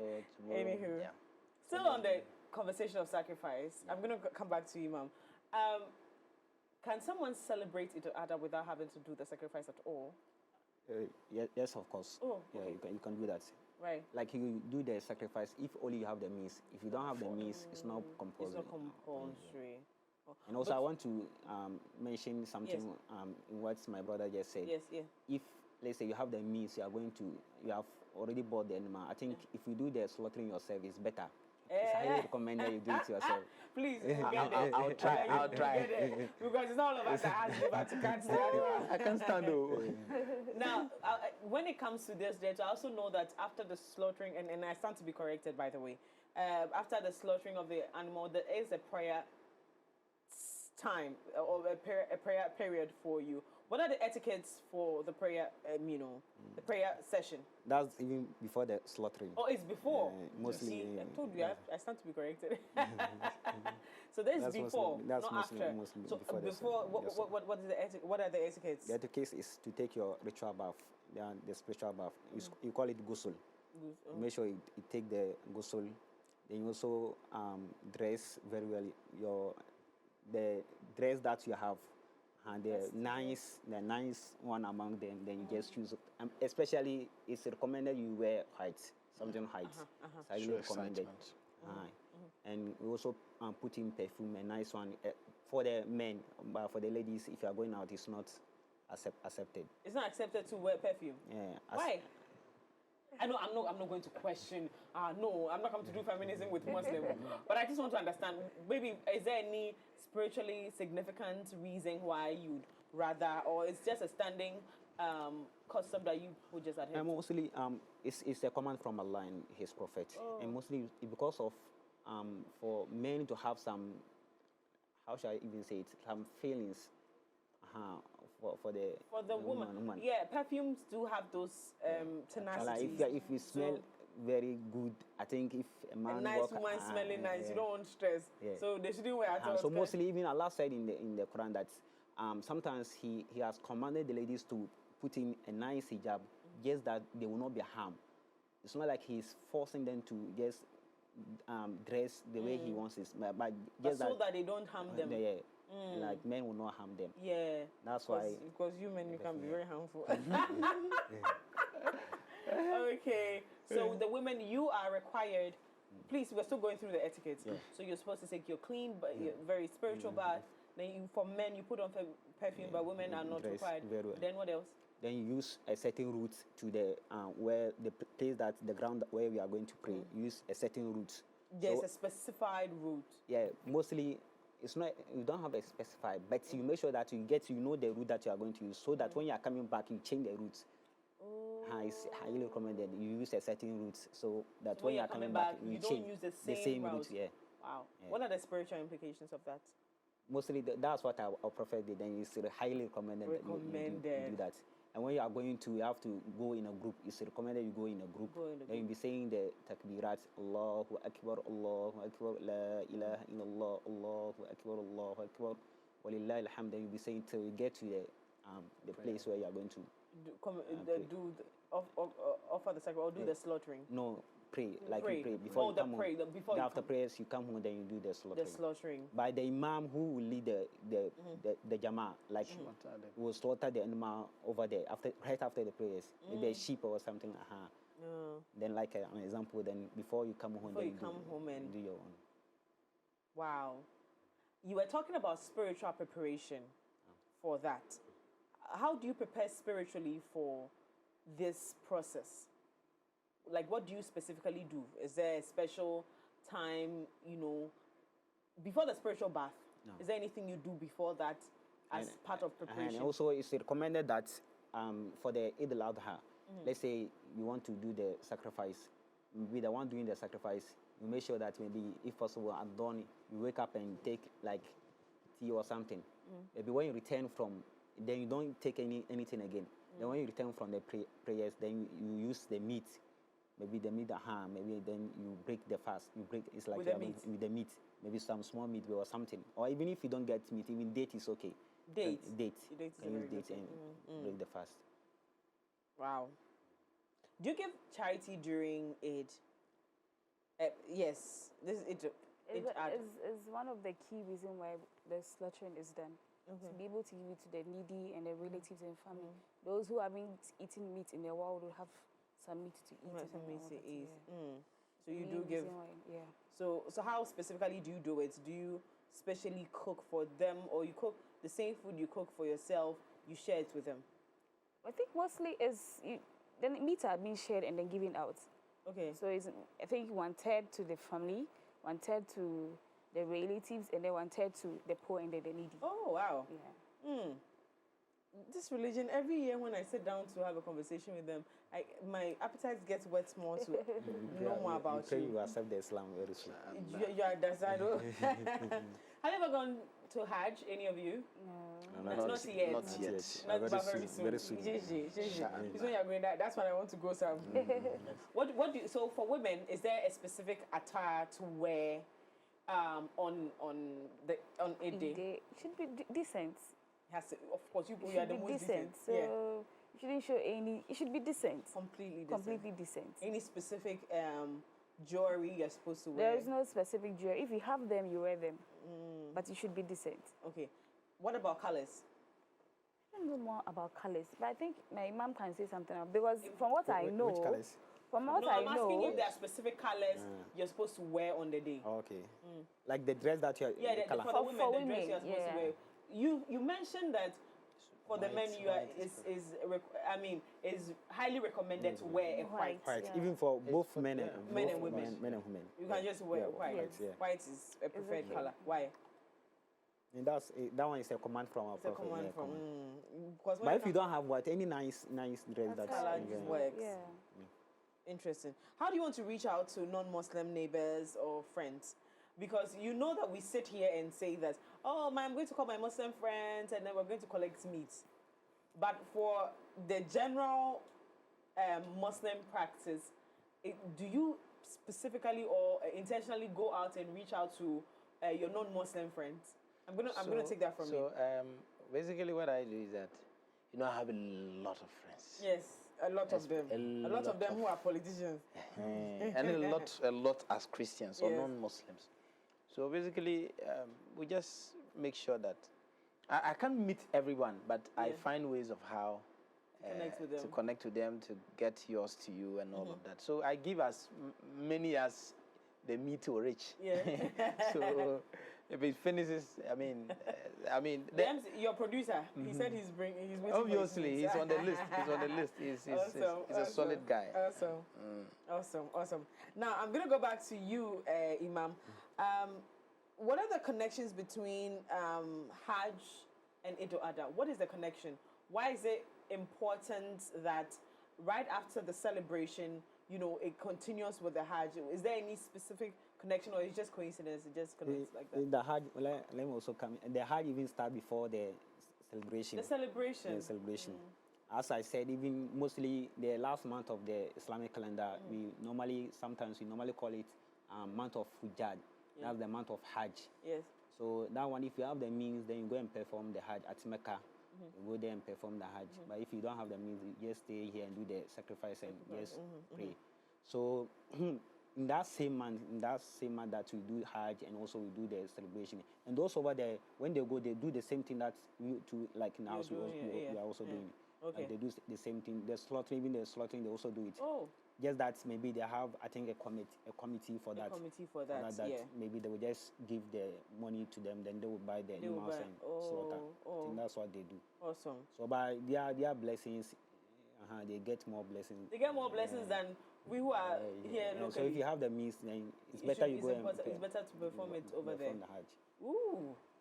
So that's why it's important for every Muslim to make that trip. Yeah, exactly. It's very important. If you can afford. Yes. Very recently, we heard that the new government is making preparations to expand the place where you usually wait, and even the airport, the airport, so that there's a designated airport for you to go through to make the process easier. It was a conversation that we're told the Ghana Airport Authority is the one spearheading that project. But then obviously it was connected to the president and what have you. When you hear this kind of arrangements being done for you, how does that make you feel? And are you looking for it? Is leadership making sure that these promises are met? Yeah, exactly. Even before, I think what I even heard before the election, Chief Imam at the office of Chief Imam, they submitted what they want the new government to do. Maybe like you just put it in your policies. Yes. That when you come to power, you are going to do this and that for Muslims. Yes. And I think it's one of the things that the office of Chief Imam they stated in their letter. Fortunately, the government also fulfilled that. Yes. Okay. So we're going to be seeing a less stressful process for our brothers and sisters going for Hajj. As I'm talking to you now, even today is a special day too. Today is the 9th of Zulhijjah. And today is, we call it Arafah Day, the day of Arafah. So even as I'm talking, those at Mecca, they are performing the Arafah Day. Today? Yeah, today. So they will go to a place called Mina, then an imam will come and deliver the Arafah sermon to them. And even some of them, especially the Ghanaians, are thanking the government for what he has done for us. Because even this year, most of them were able to afford and go for their Hajj. Especially for the dollar situation. Yeah, exactly. That's right. My brother will not agree, but let's move on. But listen, this has been a very, very educative session with you all.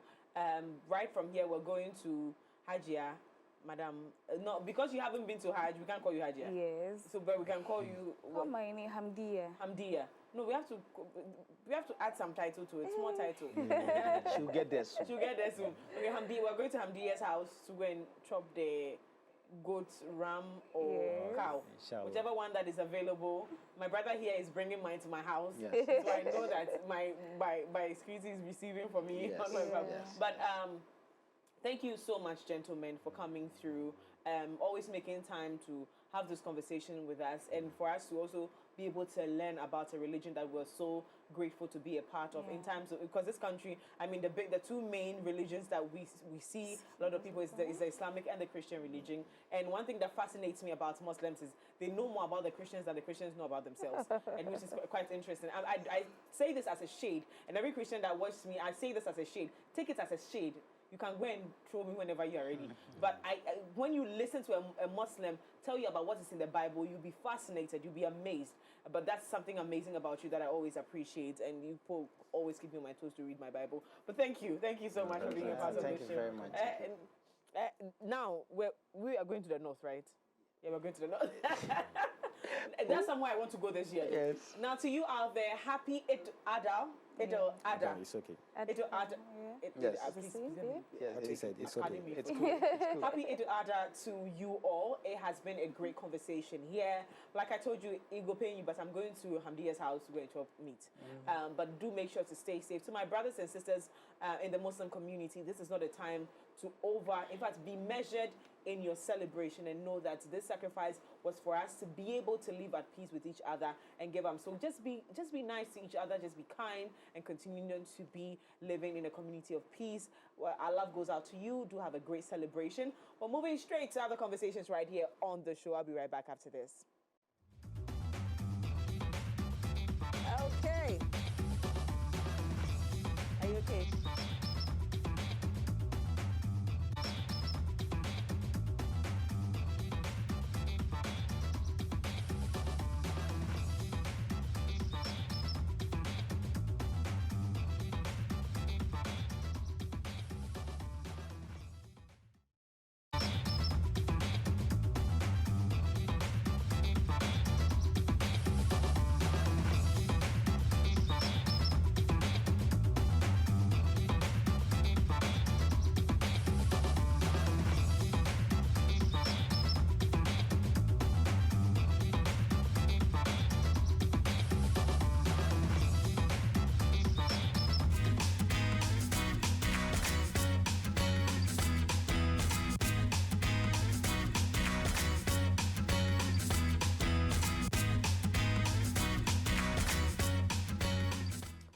Welcome back from that break, and of course it's still, a holiday edition right here on the show, and you know how we do it every single time right here on the AM Club. But before we get into that, let me just tell you about healthcare. Now, healthcare costs can be unpredictable, and while the National Health Insurance Scheme NHIS provides a foundation, it may not always cover all your medical needs. That's why Equity Health Insurance introduces the NHIS Top-Up Plan, a supplementary health cover designed to fill the gaps and enhance your NHIS benefits. With this plan, you get coverage for additional medications and diagnostics, access to specialist consultations, reduced out-of-pocket payments for treatments, faster access to quality healthcare facilities. For as little as 60 Ghana cedis per month, you can enjoy expanded health coverage and financial relief during medical emergencies. Don't let unexpected medical expenses catch you off guard, all right? Top up your NHIS today. Contact us on 0509-339-414, 0509-969-010 to sign up and enjoy comprehensive healthcare coverage. Equity Health Insurance is always #here for you. Now, today, on the plug, we are focusing on World Environmental Day, and we're discussing tree planting. Interesting conversation, tree planting. If you ask me personally to go and plant a tree, I'm not sure I go do. That's one. Two, I don't think probably I might have the interest in doing so. But this is why we are discussing this. So I'm sure after this conversation, I will gather the vim to go and plant a tree. Yes, I really want to get into this conversation. So most definitely, joining us for the conversation, we've got Kwabena Asare. He is Impact Lead at Scolpta. Yeah. I got it right. Scolpta. Yeah, you did. Yeah, Scolpta. All right, nice. And Wahab Abdul Razak, he is part of Eco Africa Network. And then we've got Grandison Ntekim, Tree Planting Coordinator, Tree Gardenship Project. Gentlemen, welcome to the show. I'm surprised there's all gentlemen. I want to find out whether tree planting is a man job. No, I'm just surprised. But anyways, welcome to the show. How you guys doing? You good? Yeah, Nice. Kwabena, let me start with you. All right. What's all this whole tree planting thing, and what's the background behind it in the first place? All right. So, thanks for the opportunity for us to be on here. And yes, rightly said, I'm Kwabena. I work with Scolpta as their impact lead. And essentially, Scolpta is a brand strategy and design team. What we do is to shape brands that impact today and tomorrow. Okay. And across our work, we have extended the definition or the concept of design, not just to be about visuals or aesthetics, but also about how we can design better features, better systems, which extend to the environment as well. So it is from that perspective that we, as part of marking the World Environment Day, we joined the other non-profit organizations who have seen the need for that intentionality for us to build a better community, a better environment, which would not only benefit us, but the generations after us. So it is that sense of responsibility and also that sense of urgency for us to act in many ways as possible. And the tree planting is part of a bigger exercise or a bigger attempt to create an environment that works for us, that works for the generations behind us, and also for the future. So it is essentially about urgency, responsibility, and driving people along. Okay, all right. Wahab, now when it comes to, I know recently there was this, it was in the news that, if you're moving towards the atomic down that stretch, you realize that the trees have been planted on the side. Yeah. But we heard that they wanted to cut down all these trees. And I think they've been stopped in one way or the other because that's my route. So if they were cut down, I would have noticed that, yeah, it's cut down. But it hasn't been cut down as we speak. With us marking World Environmental Day and with the tree planting in mind, someone would ask, why tree planting in the first place? Could you just elaborate a little bit with the background on, with reference to Eco Africa Network too as well, and what you guys do? All right. Let me say a very good morning to you once again and to your cherished viewers. All right, so as you mentioned, the Eco Africa Network, we are a youth-led climate organization that focuses on sustainability awareness, clean energy, and of course, climate action projects that, in a broader sense, contribute to a more safer environment. Now, tying this to the tree planting exercise, we're living in a climate disaster, let me say, now. Everything. Accra, they say, even if it drizzles, there'll be flood. Yeah. So as part of broader effort to kind of curb all these phenomena, is the reason we've come together to, go in with this tree planting exercise. Yeah. Tree, in a broader sense, helps in a lot of ways. One, it serves as, a carbon sink, which is a major issue when it comes to climate change. The trees, absorb the carbon, in the atmosphere. It helps. It's also cools the environment because it cools the environment, as I mentioned. The heat and all that, it absorbs them. And again, with the issue of flooding, when it rains, when we look at a lot of areas in Accra right now, it's either pavement or, screeding all over. The reason we see flood all the time, and also the geographical location of Accra. We are downstream, the hills up there, all the water, runoff, descent here. So when we have a lot of trees in place, not Accra alone, I'm not limiting it to Accra alone. If we have a lot of trees, in place, it will kind of absorb the root will open the, the ground, so that when it rains, the runoff will be absorbed. So it's a one-stop solution to a lot of issues, surrounding us. Okay. Grandison, any background you want to put across? I'm just laying the foundation for everybody, giving everybody the platform before we get into the specific objectives. All right, so greetings to you and then your viewers as well. My name is Grandison, and I work as the tree planting coordinator for the Tree Guardianship Project. So you are the grounds with the tree. Exactly. So let's get into it. The Tree Guardianship Project is actually an environmental initiative, I should say, initiated by the Rollins Foundation. Okay. So we are into two things. We are trying to put things together, put forces together to combat climate change, and then two, to raise a generation of environmentally aware youth. Okay. So that is what we are primarily doing. We partner with senior high schools to plant trees, and then the students become our tree guardians. Okay. So that is the background to the name Tree Guardianship Project. Okay. So we are raising guardians of the environment. Okay. That is primarily what we are doing, because we've noticed that the problem we are struggling with is not the effort. The action is there. People are doing things. There are so many NGOs out there planting trees. We have millions of trees being planted each year. But the question is, who is taking care of the trees? Yeah, so that is what we are in here for.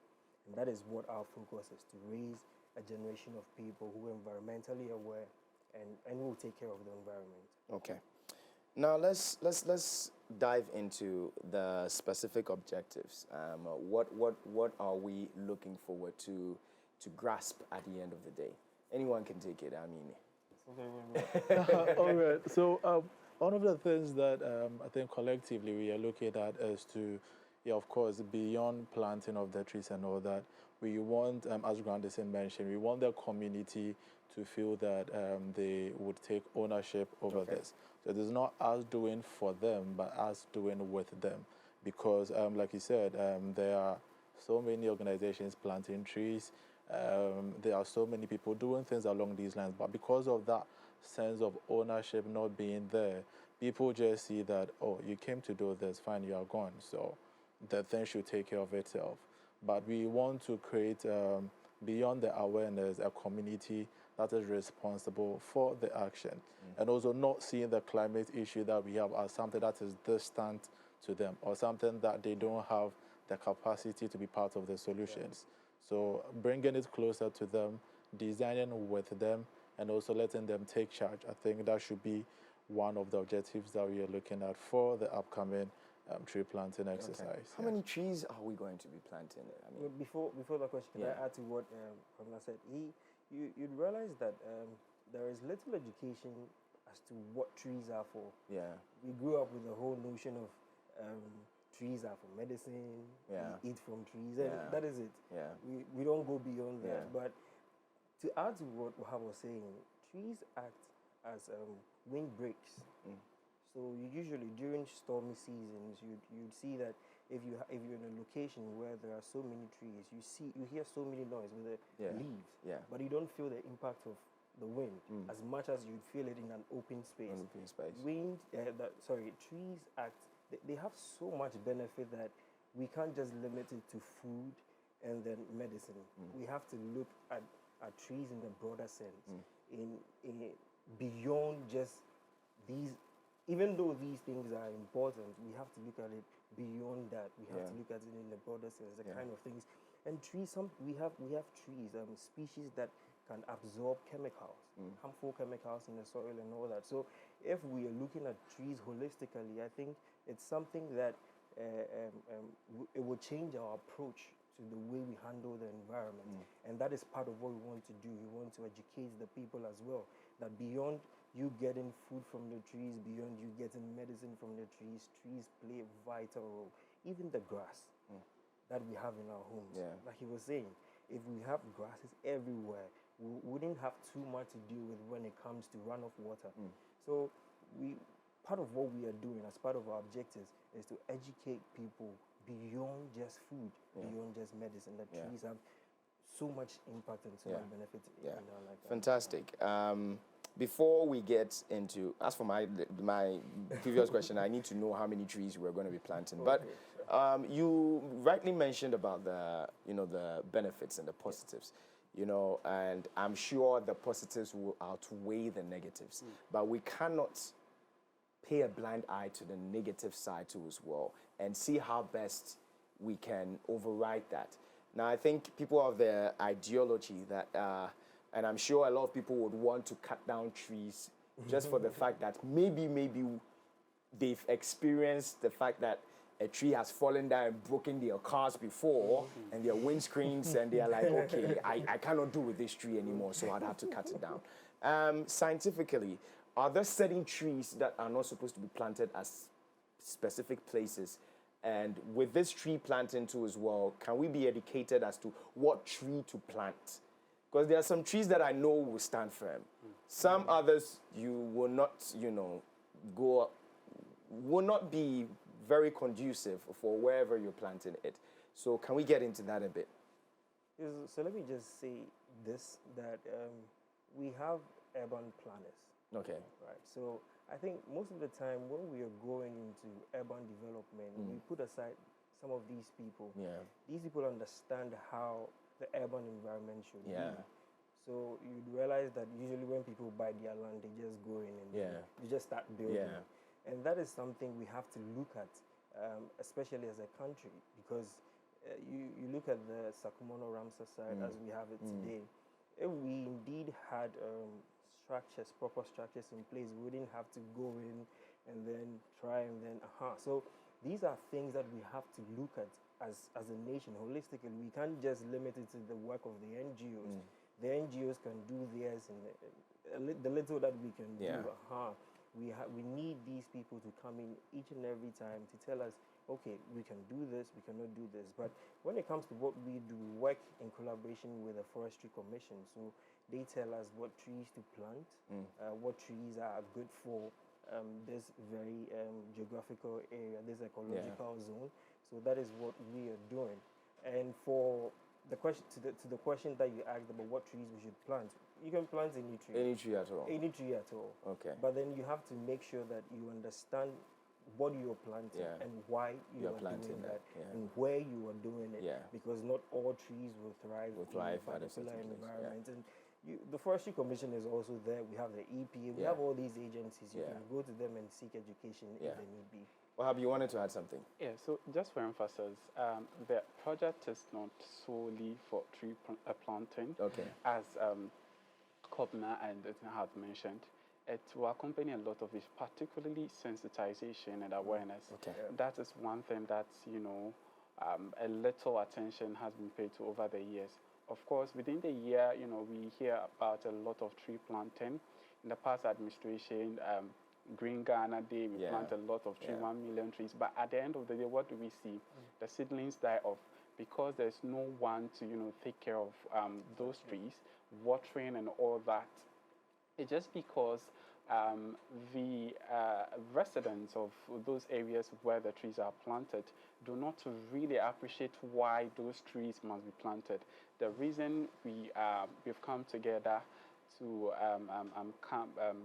come with this project, we will let them understand, into details why the need for these trees, so that they will also see the need to ensure that these trees, see the light of the day, they grow, and holistically, serve the purpose we all wanted to serve. All right. Now let's get into the activities towards this. I mean, if there could be a breakdown towards it, I'm sure it's one thing after the other, one thing after the other. So let's get into that now. So I just want to talk about the day. Okay. So basically, we're going to do two things. Okay. We're going to be planting, and then we're going to have a very small session with the students. Okay. That is what we're talking about, sensitization, the students, the staff. We're going to educate them on the need for that, and that is why we brought on so many collaborators, NGOs in different space with expertise in different topics, so that it gives a broader, a more holistic view of the activity, rather than, okay, we went to school and then we planted trees and we went home and that's it. But then we want the child to go home and be able to tell their parent, Mommy, I know something about the tree. Let me tell you. Begin to educate your parents. It's even though we might think it's something little, the child might plant a seed in the mind of the parent. Yeah. Some children might go on to go and plant seeds in their homes, and then we'll have more trees in that small because of that small activity. So it's a collaboration of the two. We're going to be doing education. We're going to be doing planting, and the very morning that we'll be doing that, we're going to have a small briefing. Okay. Just to sensitize them, let them know what goes into tree planting exactly. Right. You're not just going to just dig the ground and then. So we're just going. That's basically what we're going to do. It's going to be in 2 sessions. Okay. The planting session afterwards. Then we do education. So when is all this happening? All right. So it'll be happening on 21st of June. Okay. At let me get the name right. God's Divine Academy. Yeah. In Ho? Yes. Yeah, in Ho. Why did you guys decide Ho? Why Ho in the first place? Why do I have to join you and move all the way to the water region? So it's all about decentralizing the Okay, action. all right. Yes, so I cried choked. Not really. I like that. Most of the tree planting projects will be happening in Accra anyway. Okay. Most of them will have a lot of NGOs coming in. We will have a lot of seminars in Accra. But how about we decentralize? Yeah. And go to places where people think, okay, it's okay, it's too far. We want to do the hard work and then make everyone have a feel of what we are doing, the impact we are having. Okay. So on the 21st of June, 2025, God's Divine Academy in Ho. Yes. All right. So if someone is watching right now and, they're not part of this, but maybe as part of their social responsibilities, community-wise, they would also want to join and, help with, the tree planting, how do they get to be a part of it? Yeah, so I think, first of all, for the upcoming event on the 21st, it's only limited to the number of people that or the organizations on board. However, the action or the thinking of planting trees or making our communities better, it goes beyond the day. So to any person who would be interested in joining this, of course, they can always reach out to any of us here or any of the organizations involved. Beyond marking the day, we could always have another session which we can do this. The reality of the matter is that there aren't enough things being done. And also marking these days wouldn't be enough. So I legit wish we could be planting trees every single day, but the reality on the ground is we might not be able to. So any moment, any opportunity that we have and would want to be part of this, I think you can feel free to reach out to any of us here. So quickly, your social media handles, respective of where you were working, and so on Instagram, YouTube, TikTok, LinkedIn, wherever, it's Scolpta, SCOLPTA. Okay. Scolpta, yes. Okay. Wahab. Right. So on Instagram, X, and LinkedIn, Facebook, we are Echo Africa Network, Echo-Africa Network. Okay. You can reach us. Okay.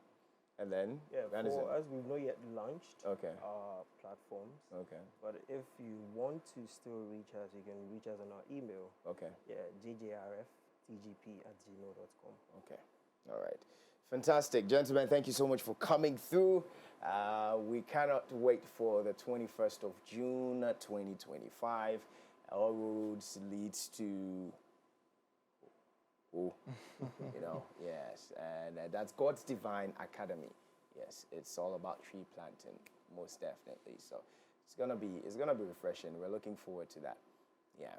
So thank you so much. Thanks for having us. Plant a tree today. Plant a tree today. I'm talking to you. Anyways, all right. So it's still the holiday edition right here on the AM Club.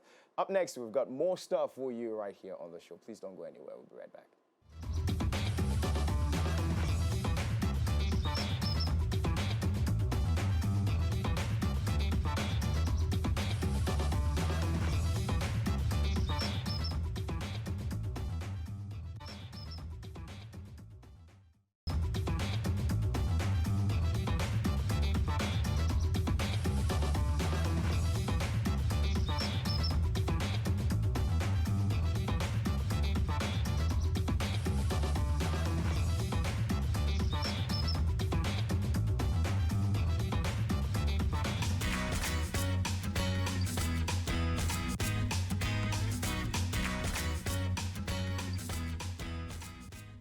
Welcome back, and it's still the plug right here on MX24 TV. Yeah, it's the holiday edition.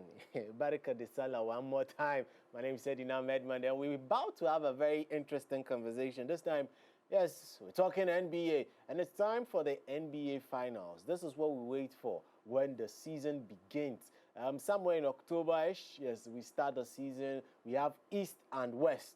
So we are looking for winners from East and West to meet up in the final. And it's down to 7 games at most. Least 4 games, 5 games, it could be done. But this time, it's the NBA Finals, so and it's between the Pacers and the OKC Thunder. But let me bring in my guest for the next couple of minutes. Yeah, he's my brother, my friend, my partner in doing a lot of crimes. The first question we always ask ourselves is, you bet? Yeah, Sly.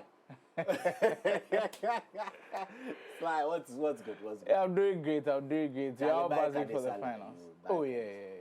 Respond. What will be the response? Barka Kadi. Barka Kadi.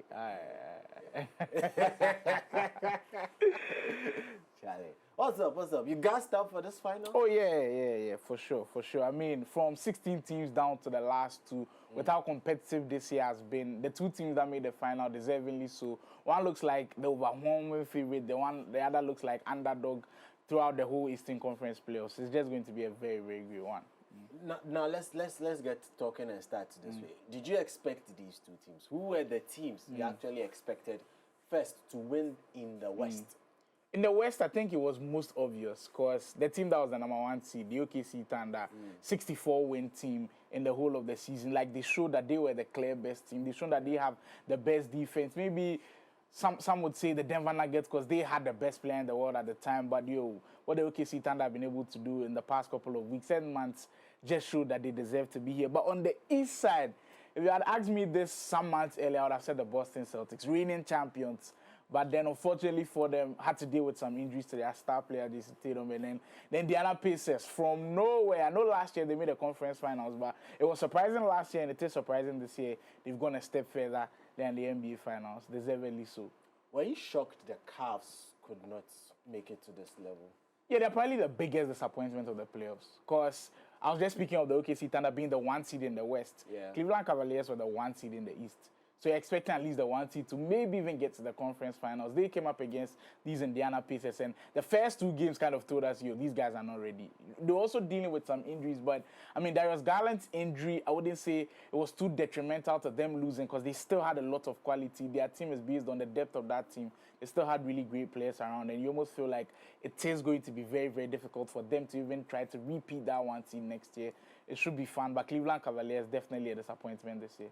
Now, definitely a disappointment. We talk about how some teams ended up with interesting rosters than they started with in the season. Let's talk about that trade that everyone thought was going to make the Lakers better and eventually maybe give them the opportunity to have been at such a stage.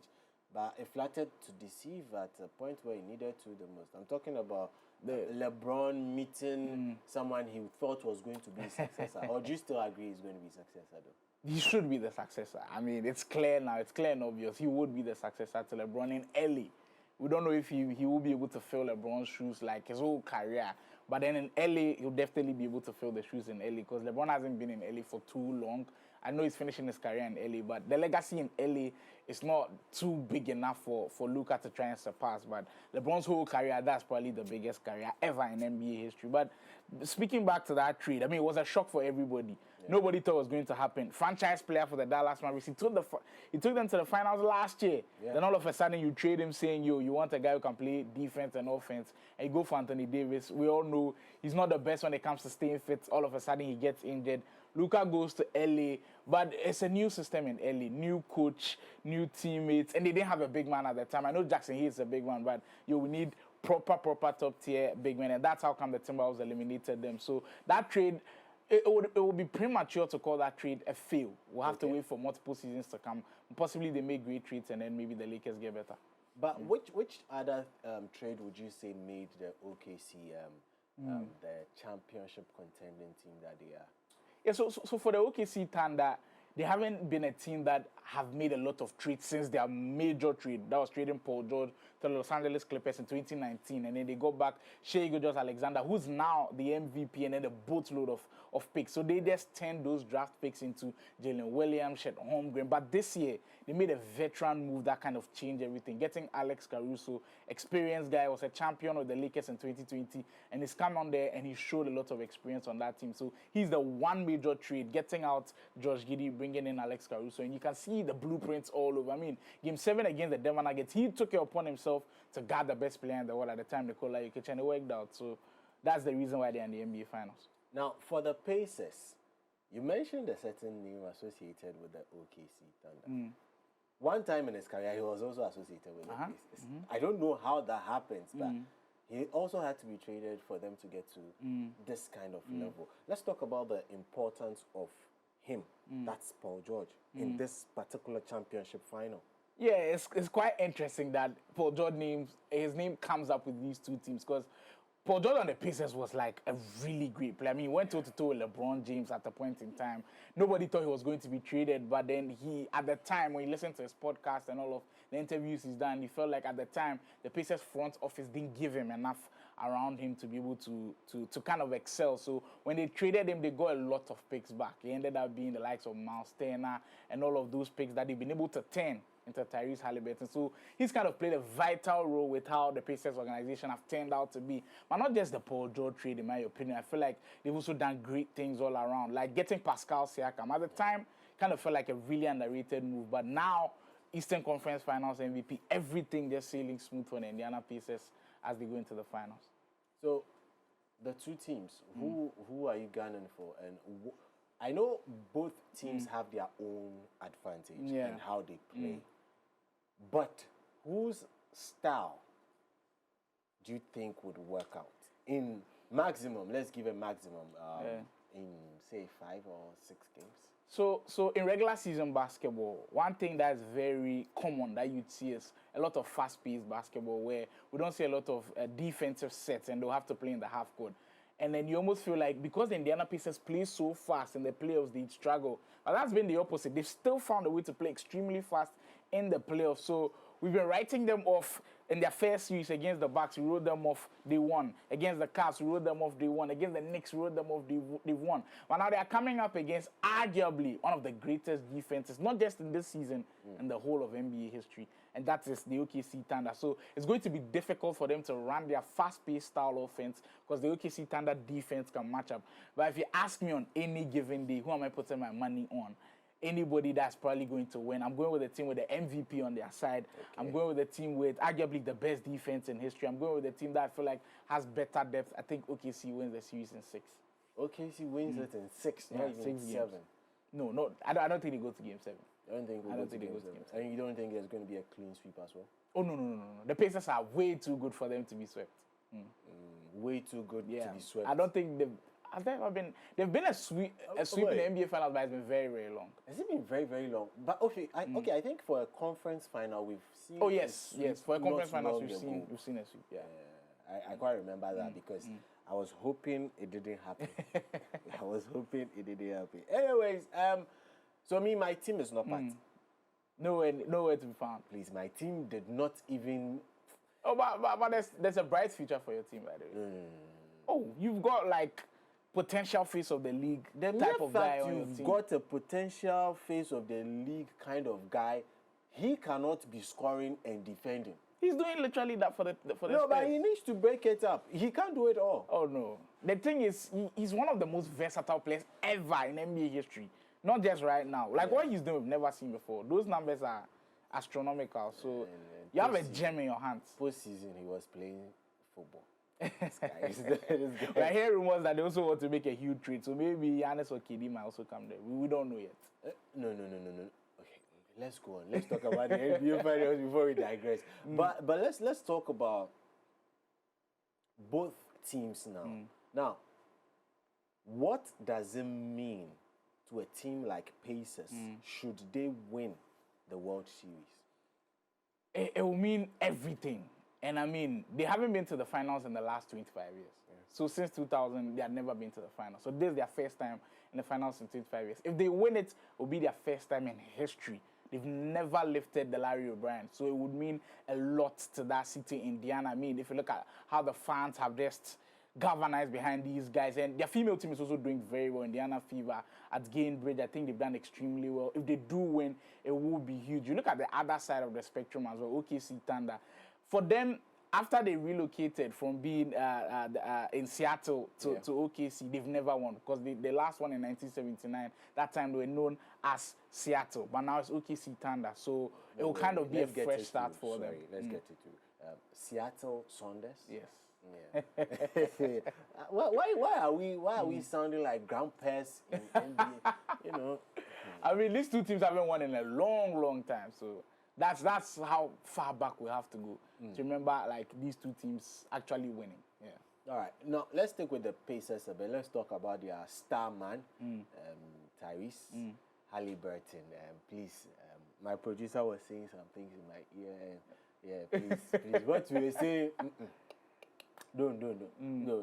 So let's talk about his importance to this particular team.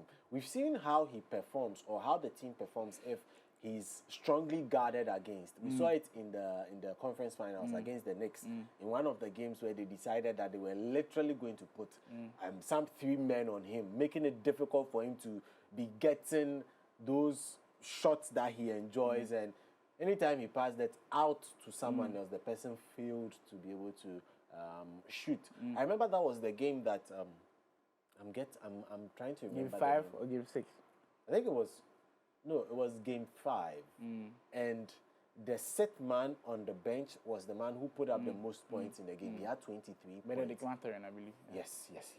So let's talk more about his importance and how he can actually make his game a bit dynamic so that he's not easily predictable in the finals, because this is it. Yeah, so for Tyrese Halliburton, I think he's been underrated in the whole of the league. Even this season, they held a survey with the NBA players and they called him one of the most overrated players in the NBA. So Tyrese Halliburton, I think his biggest asset that comes with him is not his scoring, it's his playmaking. The fact that he makes everybody around him better. But I think he's coming up against one of the best defenses, especially the kind of defensive guards that the OKC Thunder have. Alex Caruso, who I mentioned earlier, Lou Dort is in that mix. Keeson Wallace, when he comes off the bench, is amazing.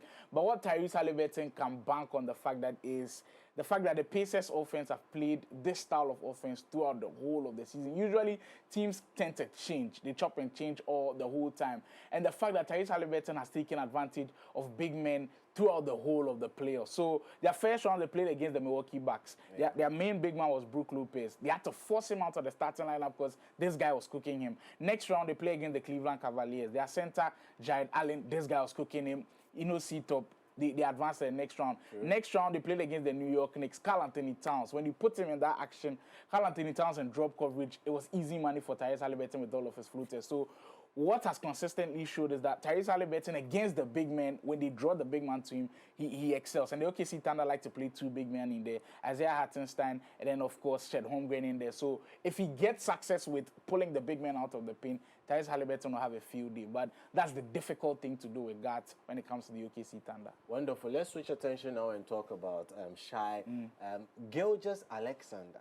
I remember the first time I came across his name, it was just something. The pronunciation was kind of confusing a little bit. It was crazy. But he has come through this season and has proven that I can dare say this is more like his proper announcement to the world that he also exists in the NBA. He has been in the shadows. He has understudied CP3 for a while. His importance to this team, is it that he needs to be protected at all costs and does not need an injury to make sure that the OKC are able to actually pull this one over the line? For sure. Like, if he gets an injury now, I'm telling you, the odds immediately shift to the Indiana Pacers. But every time I speak about SG, I kind of feel emotional as a fan a little because he was on my team, the Los Angeles Clippers, and then, of course, we traded him for Paul. But at the time, the decision was understandable. But when you flip that into 2024, 2025 now, where he's an MVP and what he's doing on offense, like what he's been able to do, averaging 30 on a given night, he can score 50 anytime he wants to. And the fact that he's playing against this Pacers defense who allow the guards to score a lot. So we'll take you through the whole of the playoff series. Pacers, when they played against the Milwaukee Bucks, they didn't play against Damian Lillard, so we didn't see what the guard could do against them. They played against the Cleveland Cavaliers. Donovan Mitchell went off. He scored 40 in a game. He scored 30 in a game. Yeah. And next round against Jalen Brunson, he damn near averaged like 28 points in a night. None of them are better scorers than one of the best guards in the league. So you have a field day. Like, if I can bet my money on anything, SJ is averaging 30 in this series. They cannot afford for him to go down. He's averaging how many? He's averaging over 30 in this series. 13. Over 30. 30 points a night. It's a given. Against this defense, it's a given. So it's 30 plus? Oh, definitely. I can bet my money on that anytime, any day. The fact that he can draw fouls and get to the free throw line, the fact that he also does well with his mid-range shot, I think that builds him out a lot, where he's not the best of three-point shooters, but in that mid-range area, totally unstoppable. SJ, you'll be crucial to how the standard team performs in the finals. So you have, you need a player to throw a mid-range shot or a floater to save your life. Are you going for Tyrese or you are going for SG? Mid-range shots, I have to go SG.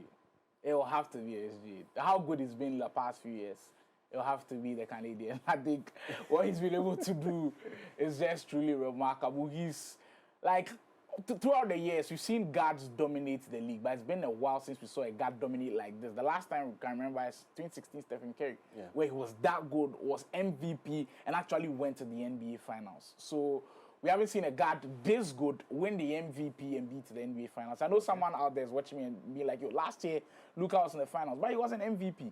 He didn't come first. Jokic won. So he's completed the whole of everything. If he wins the championship, he takes the final box. Wonderful. So you select him. Oh, yeah. Now you need... all day, every day. No problem. You need a player to give you an assist. Then I'll have to go the other way around. Tyrese Haliburton is truly one of the best playmakers. I don't know if he averaged the most assists this year in the regular season, but I'm sure it was definitely top 5. Almost every year the last 2 years, he's been like a top 5 candidate when it comes to the most assists in the league. Wonderful, wonderful. But so the kit you see here, quickly, this is the kit that they'll be playing. Indiana will be playing with from game 1 to 4. This particular kit of OKC would be featured in, I think, one of the games, and then they switch to the other as well. So yeah, they are watching about, they are talking about kits as well. Now let's talk quickly before we jump out of here. Who has the best sneaker game? So SG, I believe, just released his signature shoes. How? Wait, with his that Converse he wears, does it work for you? I mean, he just released them, and no, there haven't been too many colorways. And usually, with sneakers, so far we've seen how many colors? We've seen the brown, yes, the brown that he loves to wear, yes. and then the black that he says is in memory of his mom. I've not seen the any white other yet. color yet. So usually, when the sneakers are released fresh, you want to see so many colorways before you judge. Okay. So I don't want to be a judge right now. Tyrese Haliburton doesn't have his sneaker, signature sneaker shoes, but I'm sure definitely if you win the championship, all of the sponsors who sponsor him would do definitely. Yeah, so on the screens right now, you can check it out. This is what we are talking about. So it's actually his signature shoes with Converse. Yeah. So that's a Converse you are seeing. Yeah, that's a Converse sneaker. So there's a zip. Yeah, there's a zip in front of it. Doesn't work. Does it? I think for basketball shoes, and the sense that you want to play basketball with, it's comfortable, but for fashion and like if you want your Jordans, your Kobe's, your LeBrons, maybe it's not up to that level yet, but it's still the first year. So so we'll see. But I'm looking to cup one of these. The black would work, and I'll get the brown one. This colorway for.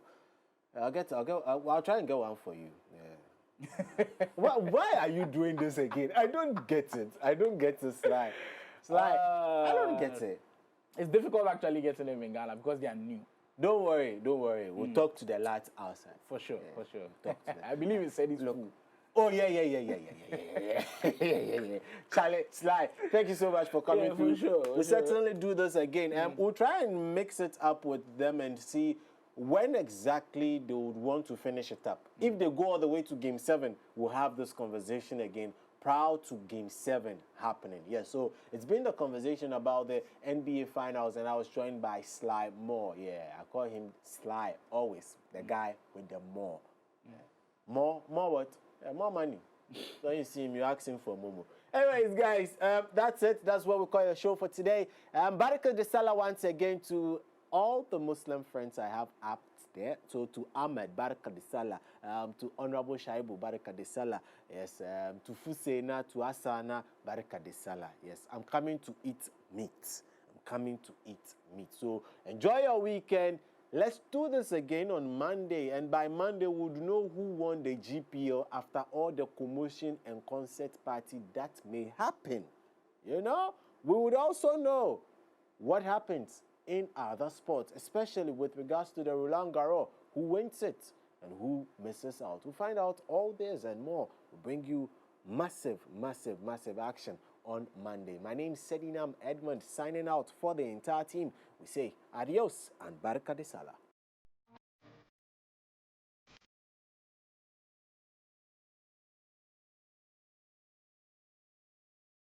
Ramadan